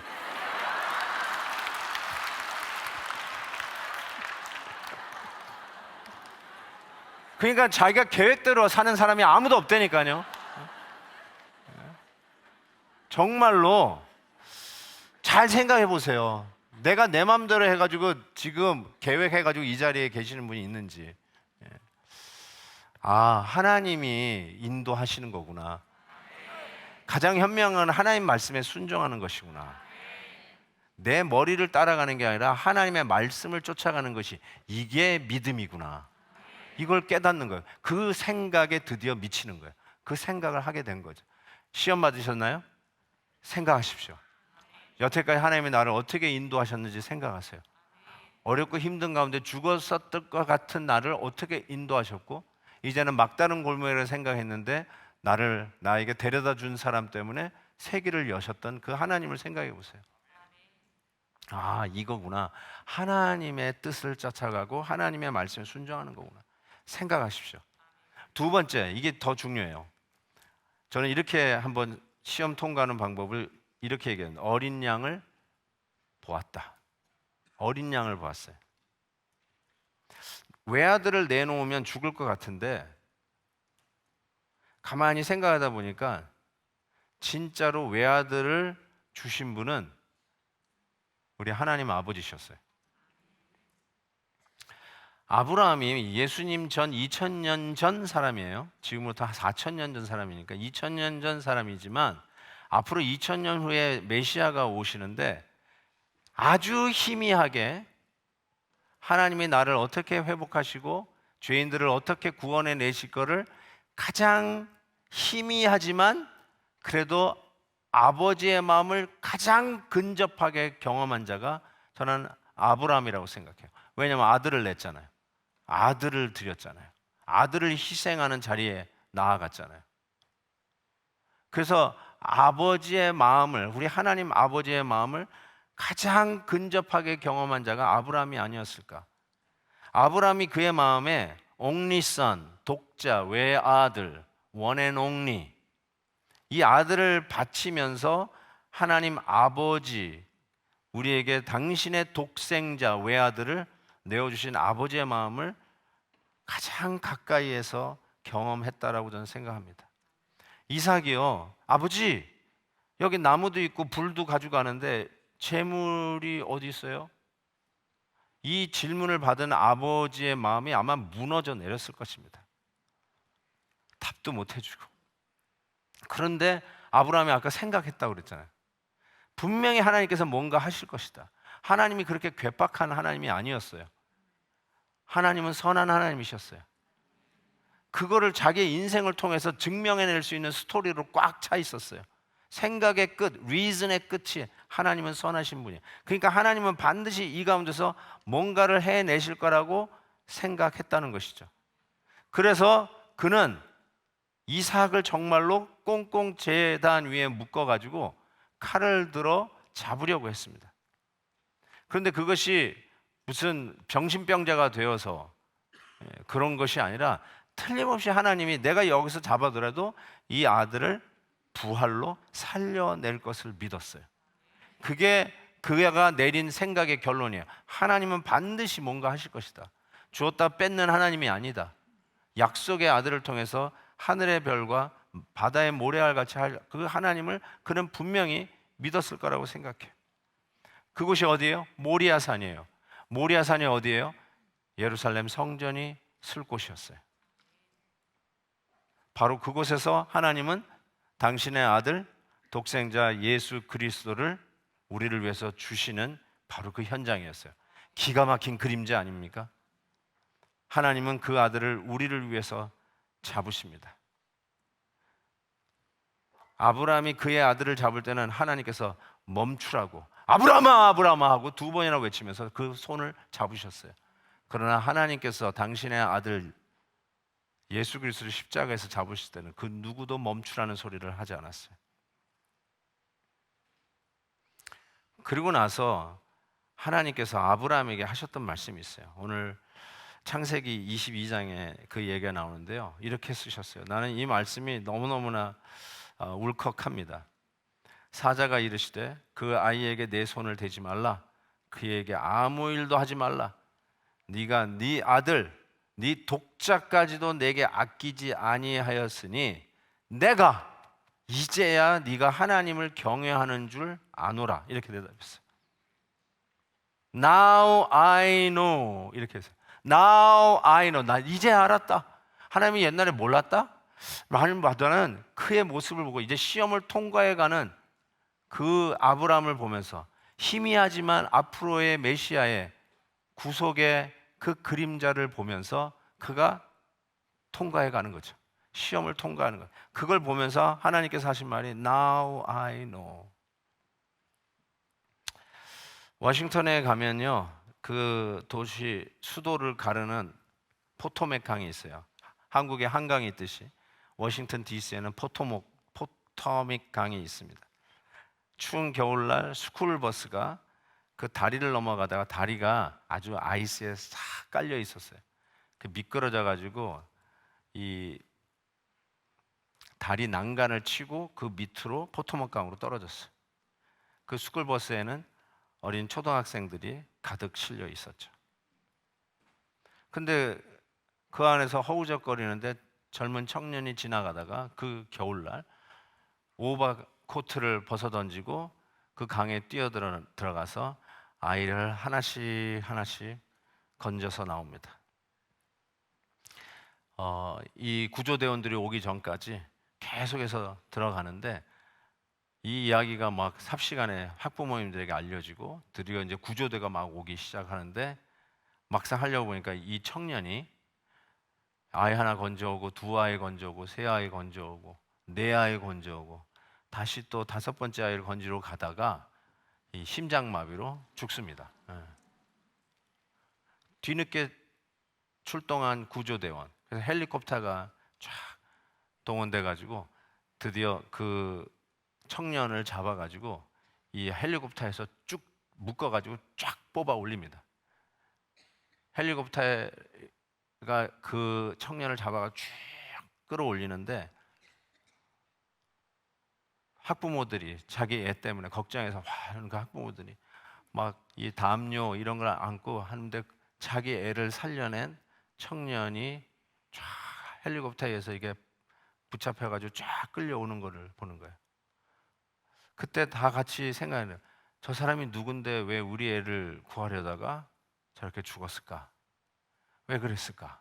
그럴 필요 없었는데, 그럴 이유도 없었는데 왜 그랬을까? 그런데 아주 비슷한 상황 속에서 저와 여러분을 구하시기 위해서 예수 그리스도께서 십자가에 달려 쭉 올라서셨어요. 그때 여러분이 던져야 할 질문은 왜 그럴 필요 없으신 분이 나를 살리시려고 저렇게 십자가에 달려 죽으셔야만 했었을까? 이 질문을 던지셔야 돼요. 이제 여러분이 그 질문을 던지지 차례요. 그리고 그 예수 그리스도를 보면서 이제 하나님이 아브라함에게 했던 말씀을 이제 여러분이 해야 돼요. Now I know. 이제 알겠다. 하나님이 나를 얼마나 사랑하시는지 이제야 알겠다. 아브라함이 이삭을 바치는 시험을 어떻게 통과했다고요? 당신의 외아들을 우리를 위해서 내어주신 바로 그 하나님을 생각하면서 아브라함은 자기에게 눈에 넣어도 아프지 않은 내 인생의 전부라고 생각했던 그 아들을 내놓으라는 이 시험을 넉넉히 통과했어요. 사랑하는 성도 여러분, 말씀의 약속이 아직 현실과 먼 것 같고 눈에 잘 안 보여서 실망하고 계십니까? 여러분의 생각에 하나님의 말씀이 가당치도 않고 이해도 되지 않습니다. 그럼에도 불구하고 오늘 제가 여러분에게 권면하여 드리고 싶은 말은 하나님 말씀에 순종하십시오. 죽을 것 같은 결과가 기다릴 것 같더라도 순종하십시오. 그러면 죽음 뒤에 부활이 기다리고 있다는 사실을 믿으시기 바랍니다. 성도 여러분의 이삭이 무엇인지 모르지만 그 이삭을 하나님 앞에 내려놓으십시오. 그리고 나를 위해 당신의 외아들을 내놓으신 하나님의 사랑을 바라다 보며 여러분 앞에 출제된 그 시험, 이전에도 그전에도 실패하고 fail 했던 바로 그 시험을 이제는 통과하면서 죽을 것 같은 현실이 부활로 일어나는 능력의 믿음의 소유자들이 되시기를 주의 이름으로 축원해 드립니다. 나의 외아들을 내려놓는 찬양을 같이 한번 불렀으면 좋겠습니다. 내가 주인 삼은 모든 것 내려놓고, 정말 이 찬송을 부르면서 하나님, 나에게 외아들이 이거였네요. 하나님, 나에게는 이것이 바로 아브라함에게 이삭과 같은 존재였네요. 나에게 있어서의 이삭은 이거였네요. 이 찬양을 부르면서요, 하나씩 하나씩 내려놓기를 바랍니다. 그리고 생각하십시오. 하나님이 여러분을 어떻게 여기까지 인도하셨는지. 그리고 이제 나의 이삭을 대신하여 당신의 이삭을, 당신의 외아들을 내려놓으신 하나님을 바라다 보면서 여러분 앞에 출제된 그 시험 통과하는 은혜가 있기를 주의 이름으로 축원합니다. 같이 찬양합시다. 내가 주인 삼은 모든 것 내려놓고 아멘. 내 주 되신 주 앞에 나가 내가 사랑했던 모든 것 내려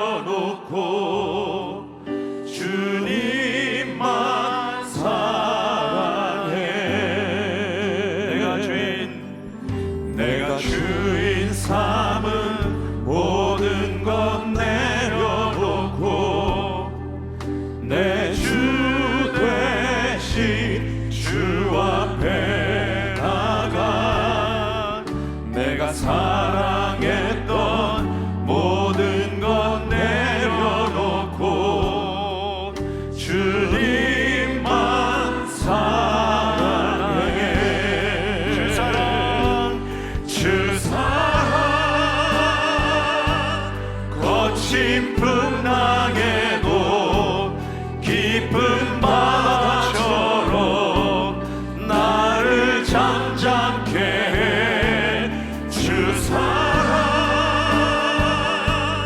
내 영혼의 완성 그 사랑 위에 서리.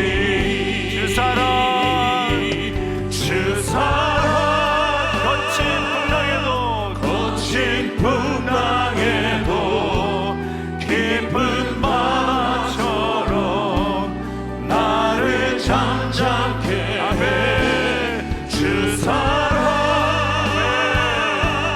내 영혼의 반석 그 사랑 위에 서리. 그 사랑 위에 서리. 그 사랑 위에 서리. 어디에 서시겠습니까? 그 사랑 위에 서리. 우리의 부족하지만 기도의 손을 들고 같이 한번 합심해서 기도했으면 좋겠어요. 힘들고 어려운 시험, 너무나도 어려운 시험이고 이해가 안 되는 시험이 우리 앞에 있습니다. 하나님의 말씀대로 순종하려니 죽을 것 같습니다. 이거를 포기하자니 죽을 것 같습니다. 여태까지 내가 세워왔던, 믿고 추구해왔던 이것을 하루아침에 포기하려고 하니 죽을 것 같습니다. 내 인생의 마지막 같습니다. 그렇지만 하나님의 말씀에 순종하면 죽음 뒤에 부활이 기다리고 있다는 사실을 오늘 말씀을 통해서 배웠습니다. 하나님을 의지하십시다. 그리고 이것을 내려놓을 때 하나님이 당신의 외아들을 내려놓은 것처럼 나에게 외아들 같은 이삭을 내려놓을 때 하나님께서 죽음에서 부활로 옮기시는 놀라운 기적이 기다리고 있다는 사실을 기억하십시다. 응답의 이름, 능력의 이름, 우리의 기도에 귀 기울이실 그 주님의 이름 힘있게 주여 외치고 통성으로 기도합니다. 주여. 아버지 하나님 믿습니다. 오늘도 이 말씀을 통하여 다시 한번 하나님이 우리에게 주신 이 시험을 통과하는 이 일을 가르쳐 주셔서 감사합니다. 주여 도우시옵소서. 하나님 아버지여 나의 이삭을 내려놓을 수 있는 용기와 믿음을 주시옵소서. 나를 넘어뜨리고 나를 아프게 하고 늘 아버지 하나님의 시험 주지 앞에서 주눅들었던 날 다시 한번 하나님의 말씀으로 우리를 건강히 붙잡아 주시옵시고 주님 앞에 기도하며 나아가는 저희들 되게 하기를 원합니다. 하나님의 내가 주인 삼은 것 내려놓게 하여 주옵소서. 나의 우상을 내려놓게 하여 주옵소서. 나의 이삭을 내려놓게 하여 주옵소서. 예수 그리스도 십자가에서 당신의 외아들을 내려놓으신 우리 하나님을 원합니다. 하나님 아버지여 우리 앞에 있는 시험을 통과하는 자들 되게 하여 주옵소서. 하나님의 뜻을 이루어갈 수 있도록 도와주시옵소서. 깊은 바다처럼 나를 잠잠케 해. 주 사랑 내 영혼의 반석 그 사랑 위에 서리. 주 사랑 거친 풍랑에도 깊은 바다처럼 나를 잠잠케 해. 주 사랑 내 영혼의 반석 그 사랑 위에 서리. 할렐루야. 우리에게 귀한 말씀을 정말 이 기도에 필요한 말씀을 전해주셔서 너무 감사하고요. 자, 우리 옆 사람과 한번 오늘 말씀의 제목을 가지고 인사해 볼까요? 이 아들의 시험을 통과합시다.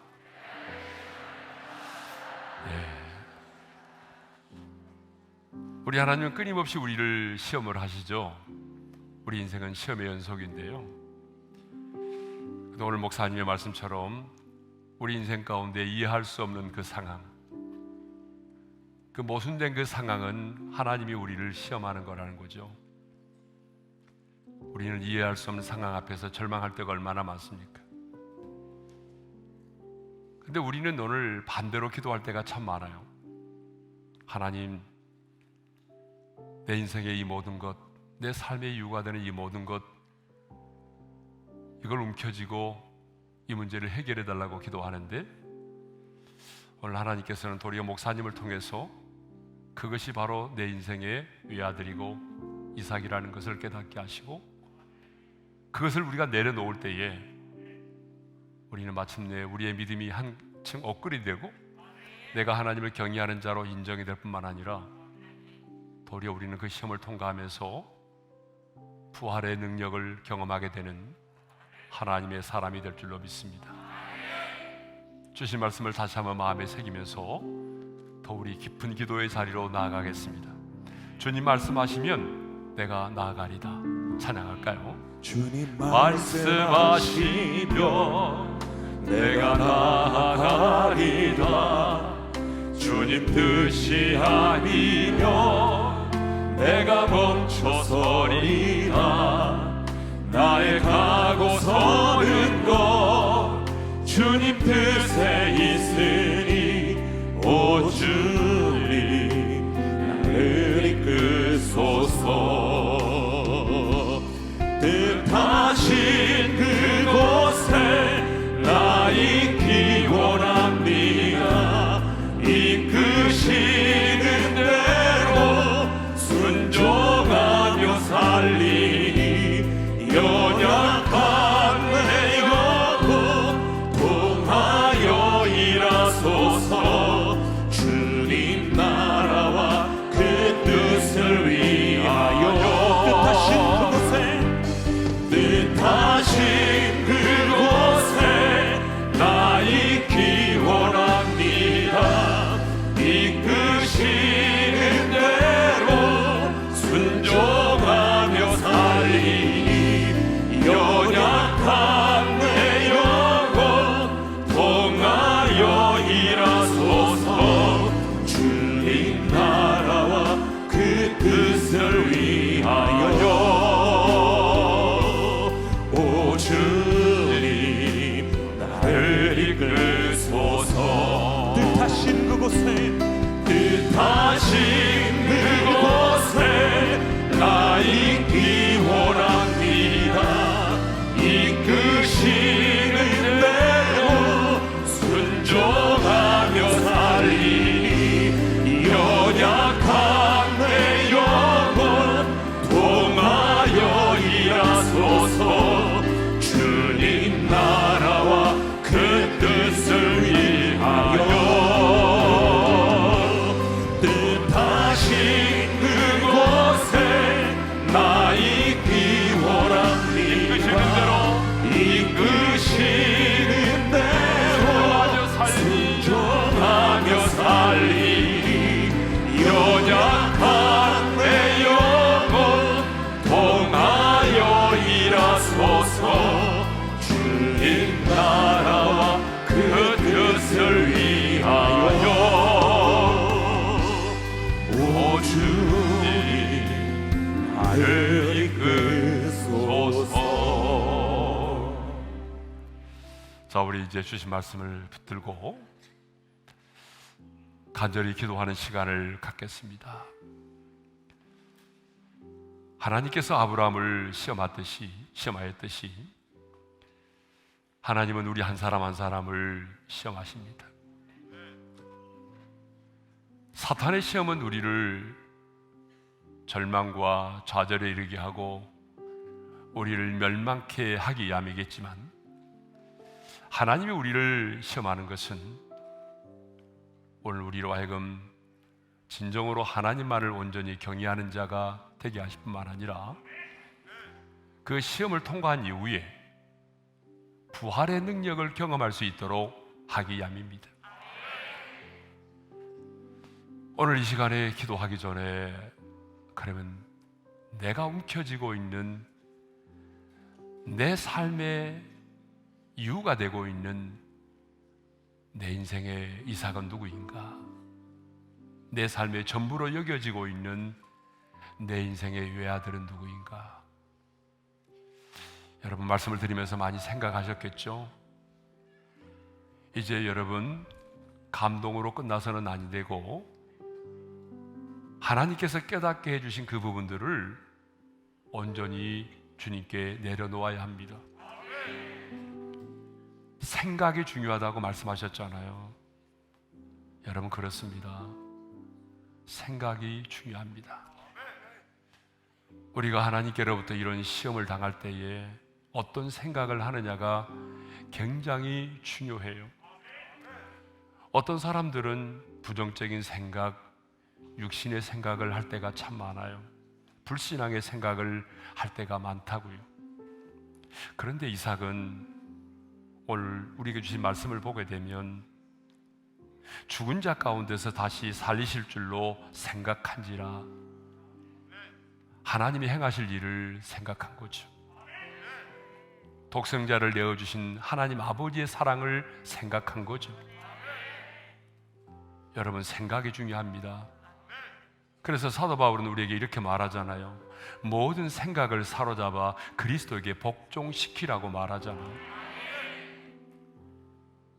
그래서 이 시간 여러분에게 이해할 수 없는 그런 시련과 고난이 왔을 때에 왜 내 인생 가운데 이런 시련이 왔는지, 왜 이해할 수 없는 모순된 상황 속에서 하나님이 내게 이것을 요구하는지 불평하지 말고 하나님을 신뢰함으로 여러분 하나님의 약속의 말씀을 붙들고 여러분이 움켜쥐고 있는 것들을 내려놓으십시오.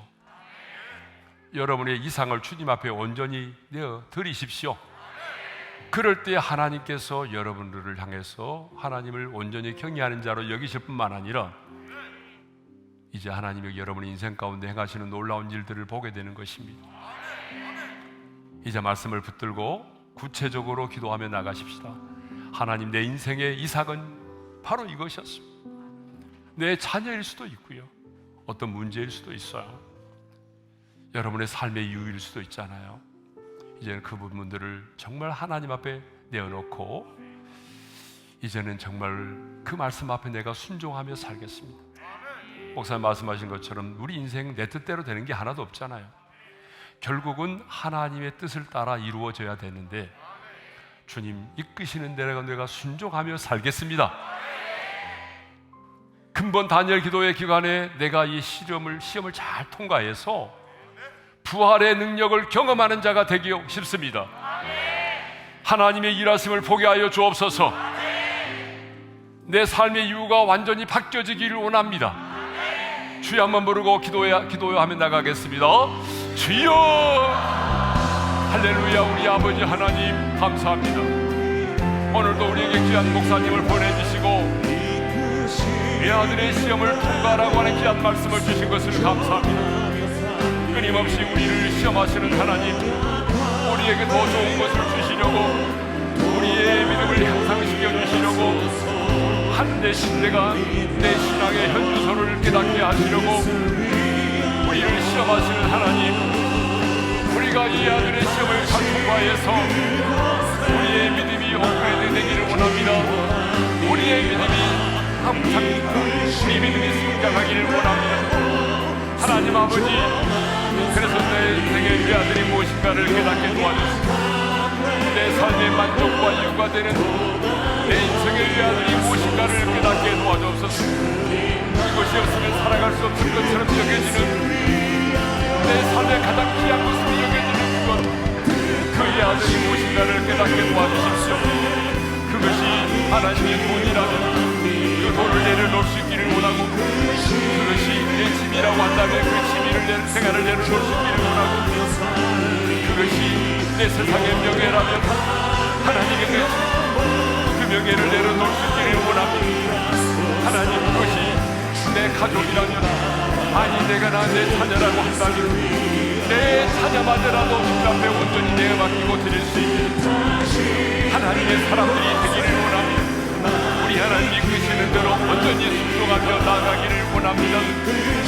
하나님, 오늘 이 밤에 이 시험을 통과하여 외아들 독자의 이 시험을 통과하여 우리 안에 부활의 능력을 경험하는 하나님의 사람들이 되기를 원합니다. 부활의 능력을 경험하는 우리가 되기를 원합니다. 하나님이여, 죽은 자들 가운데서 다시 살리시고 믿었던 아브라함처럼, 아브라함이 그런 부활의 능력을 믿었던 것처럼 하나님을 신뢰함으로, 하나님을 완전히 신뢰함으로 하나님의 약속의 말씀을 붙들고 이끄시는 대로 순종하여 마침내 하나님이 행하신 그 일, 하나님이 우리를 위하여 온전하게 예배해 주신, 쌓아두신 하나님의 은혜를 하나님이 경험할 수 있기를 원합니다. 여호와 이레의 하나님을 경험했던 것처럼 우리도 온전한 순종을 통해서 여호와 이레의 하나님을 경험하기를 원합니다. 하나님이여, 우리를 위하여 쌓아두시고 예배하신 그 측량할 수 없는 하나님의 은혜를 우리가 누리기를 원합니다. 하나님, 가지고 있다면 그것을 내려놓게 도와주십시오.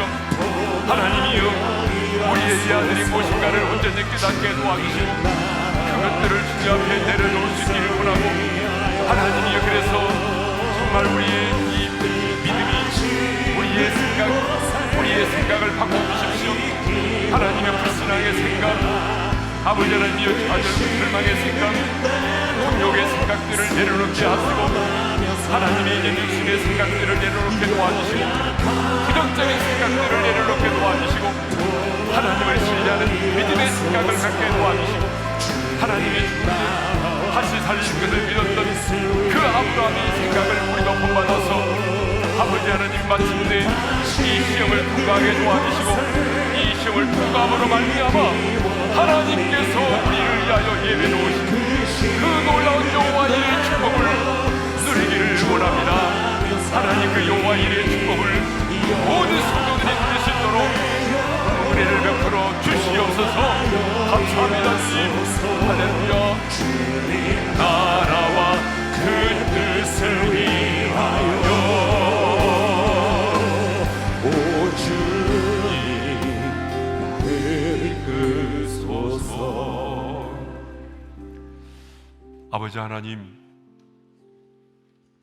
감사합니다. 우리를 사랑하시기에 우리를 예면하지 않으시고 끊임없이 우리 삶에 개입하시며 아브라함처럼 우리를 시험하시니 감사합니다. 오늘 목사님을 통해서 선포된 말씀처럼 내 인생에 움켜쥐고 있는 내 인생의 이 아들인 무엇인지를 적나라하게 깨닫게 해 주옵소서. 이것 없이는 내가 살 수 없다고 생각하는 그 모든 것들, 그것이 바로 내 인생의 우상이고 그것이 바로 내 인생의 외아들임을 온전히 깨닫게 해 주셔서 그것을 관철하기 위한 기도회가 아니라 그것을 온전히 내려놓을 수 있는 기도회가 되기를 원합니다. 이해할 수 없는 일을 만났을 때 왜 이런 일이 내 인생 가운데 일어났는지, 왜 하나님이 나에게 이걸 요구하는지, 이 모순된 상황 속에서 원망하지 말게 도와주시고 절망도 하지 말게 도와주시고 하나님의 약속의 말씀을 붙들게 하시고 하나님을 신뢰하는 믿음을 우리에게 주셔서 그 약속의 말씀으로 내가 움켜쥐고 내려놓을 수 없었던 것들을 과감히 내려놓음으로 말미암아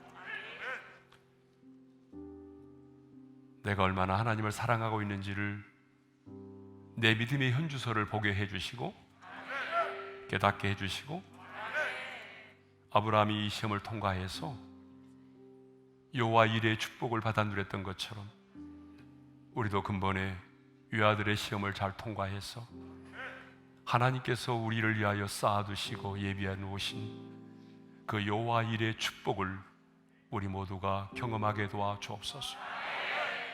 아니, 부활의 능력을 경험하기를 원합니다. 지금도 살아 역사하셔서 지금도 우리의 삶에 개입하시고 일하시는 그 부활하신 주님의 위대한 역사를 우리 모두가 경험하기를 원합니다. 외아들의 시험을 통과함으로 부활의 능력을 경험하기를 원합니다.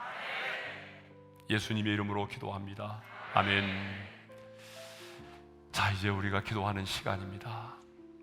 여러분, 기도회를 시작하면서 주의 성령께서 여러분의 마음속에 주셨던 기도의 제목들이 있을 겁니다. 그 기도의 제목과 더불어서 여러분 이 시간 기도할 때는 여러분의 가정을 위해서 좀 기도했으면 좋겠습니다. 여러분의 가정은 세상의 가정과는 구별되어야 되잖아요. 하나님, 우리의 가정이 세상 속의 가정과는 확연하게 구별되기를 원합니다. 무엇으로 구별될 수 있을까요? 저는 하나님의 임재로 구별된다고 생각합니다. 하나님, 우리 가정에 하나님의 임재가 떠나지 않게 도와주십시오. 여러분, 하나님의 임재가 있는 가정은요, 누구나 알 수 있어요. 목사인 제가 성도들의 가정을 신방하면 가장 먼저 경험하는 것이 하나님의 임재가 있는 가정은 알 수가 있어요. 그래서 하나님, 우리의 가정이 하나님의 임재가 충만한 가정이 되게 해 주십시오. 우리 가정에 들어오는 모든 사람들이 하나님의 임재를 경험하게 도와주십시오. 내 사랑하는 자녀들이 하나님의 임재 속에 자라게 도와주십시오. 여러분, 그 하나님의 임재가 있는 가정이 되려면 여러분의 가정에 기도와 찬양과 예배가 떠나지 않아야 됩니다. 예배가 쌓이고 기도가 쌓일 때 여러분의 가정에 하나님의 임재가 충만한 가정이 될 수 있어요. 그래서 하나님, 우리 가정이 이렇게 하나님의 임재가 충만한 가정이 되게 도와주셔서 우리 가정에 들어오는 모든 사람들이 하나님의 평안을 맛보게 해주시고 하나님의 나라를 누리게 해주십시오. 자, 여러분의 각자의 기도의 제목과 더불어서 여러분의 가정이 하나님의 임재가 충만한 가정이 되기를 소망하면서 적어도 우리 한 10분 이상 자유롭게 기도하다가 돌아가시기를 바랍니다. 우리 주여 한번 부르고 기도하겠습니다. 주여! 할렐루야. 우리 아버지 하나님, 감사합니다. 오늘도 이 기도회를 시작하면서 성령께서 우리의 마음속에, 각자의 마음속에 기도의 제목을 주셔서 감사합니다. 하나님, 우리 안에 놀라운 기도의 제목들을 주셔서 감사합니다. 아버지 하나님, 사랑하는 우리 성도들이 그 간구하며 부르짖어 기도하는 그 기도의 제목을 우리 하나님께서 들으시고 응답해 주시기를 원합니다. 기도의 응답에 도전하는 하나님의 사람들이 되기를 원합니다. 기도의 응답에 도전해서 마침내 하나님 되심을 경험하기를 원합니다. 내가 믿는 하나님이 신실하신 하나님이시고, 내가 믿는 하나님이 얼마나 능력의 하나님이시고 지금도 살아 역사하시는 오늘의 하나님이심을 깨닫게 하시고 그 하나님을 사랑할 수 있는, 하나님을 사랑하는 간증의 주인공들이 될 수 있도록 성령이 역사하여 주시기를 간절히 원합니다. 자비로우시고 은혜로우신 우리 아버지 하나님, 그래서 하나님, 우리가 하나님의 약속의 말씀을 붙들게 도와주시고 믿음으로 도전하게 하시고 믿음으로 무릎을 꿇어 기도하게 도와주셔서 우리 기도 가운데 하늘의 문이 열려지게 도와주십시오. 하늘의 문이 열려지게 도와주십시오. 손바닥만한 구름이 보여지게 도와주십시오. 믿고 구한 것은 하나님이라고 말씀하여 주셨사오니 하나님 아버지, 우리가 온전히 하나님을 신뢰함으로 하나님과 나와의 관계를 확인하면서 하나님이 나의 아빠이시고 내가 하나님의 아들임을 깨닫고 하나님의 자녀된 권세를 가지고 예수 이름으로 기도하여 하나님 아버지, 그 좋으신 하나님 아버지께서 오늘 나의 기도에 응답하시고 역사하시고 하나님의 신실하심을 경험하기를 원합니다. 하나님, 이 시간에는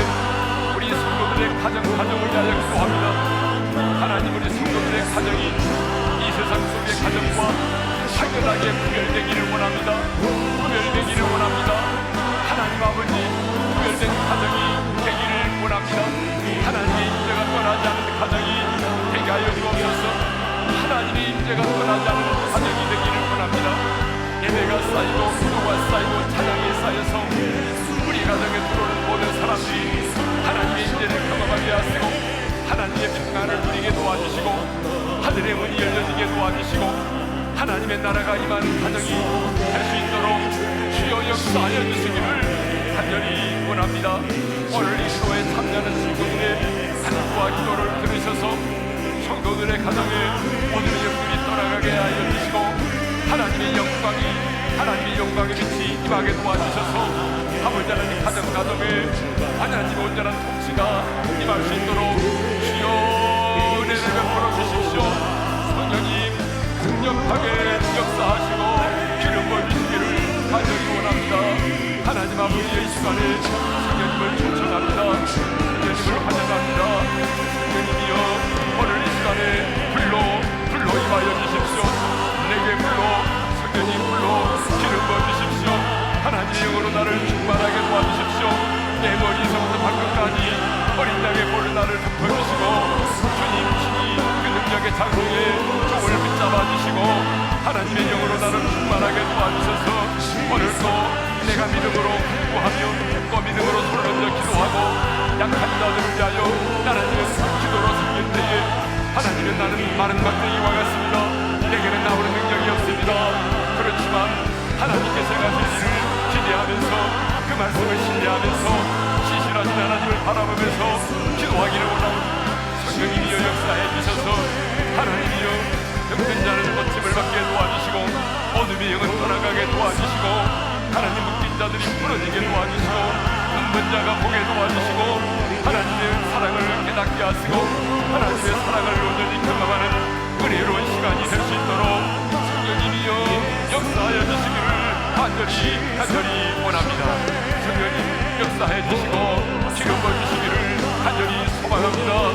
하나님 오늘 주님께서 친히 우리 가운데 운행하여 주시고 우리 성령 하나님께서 친히 저들의 머리에 안수하여 주시고 성령님이 역사해 주시기를 간절히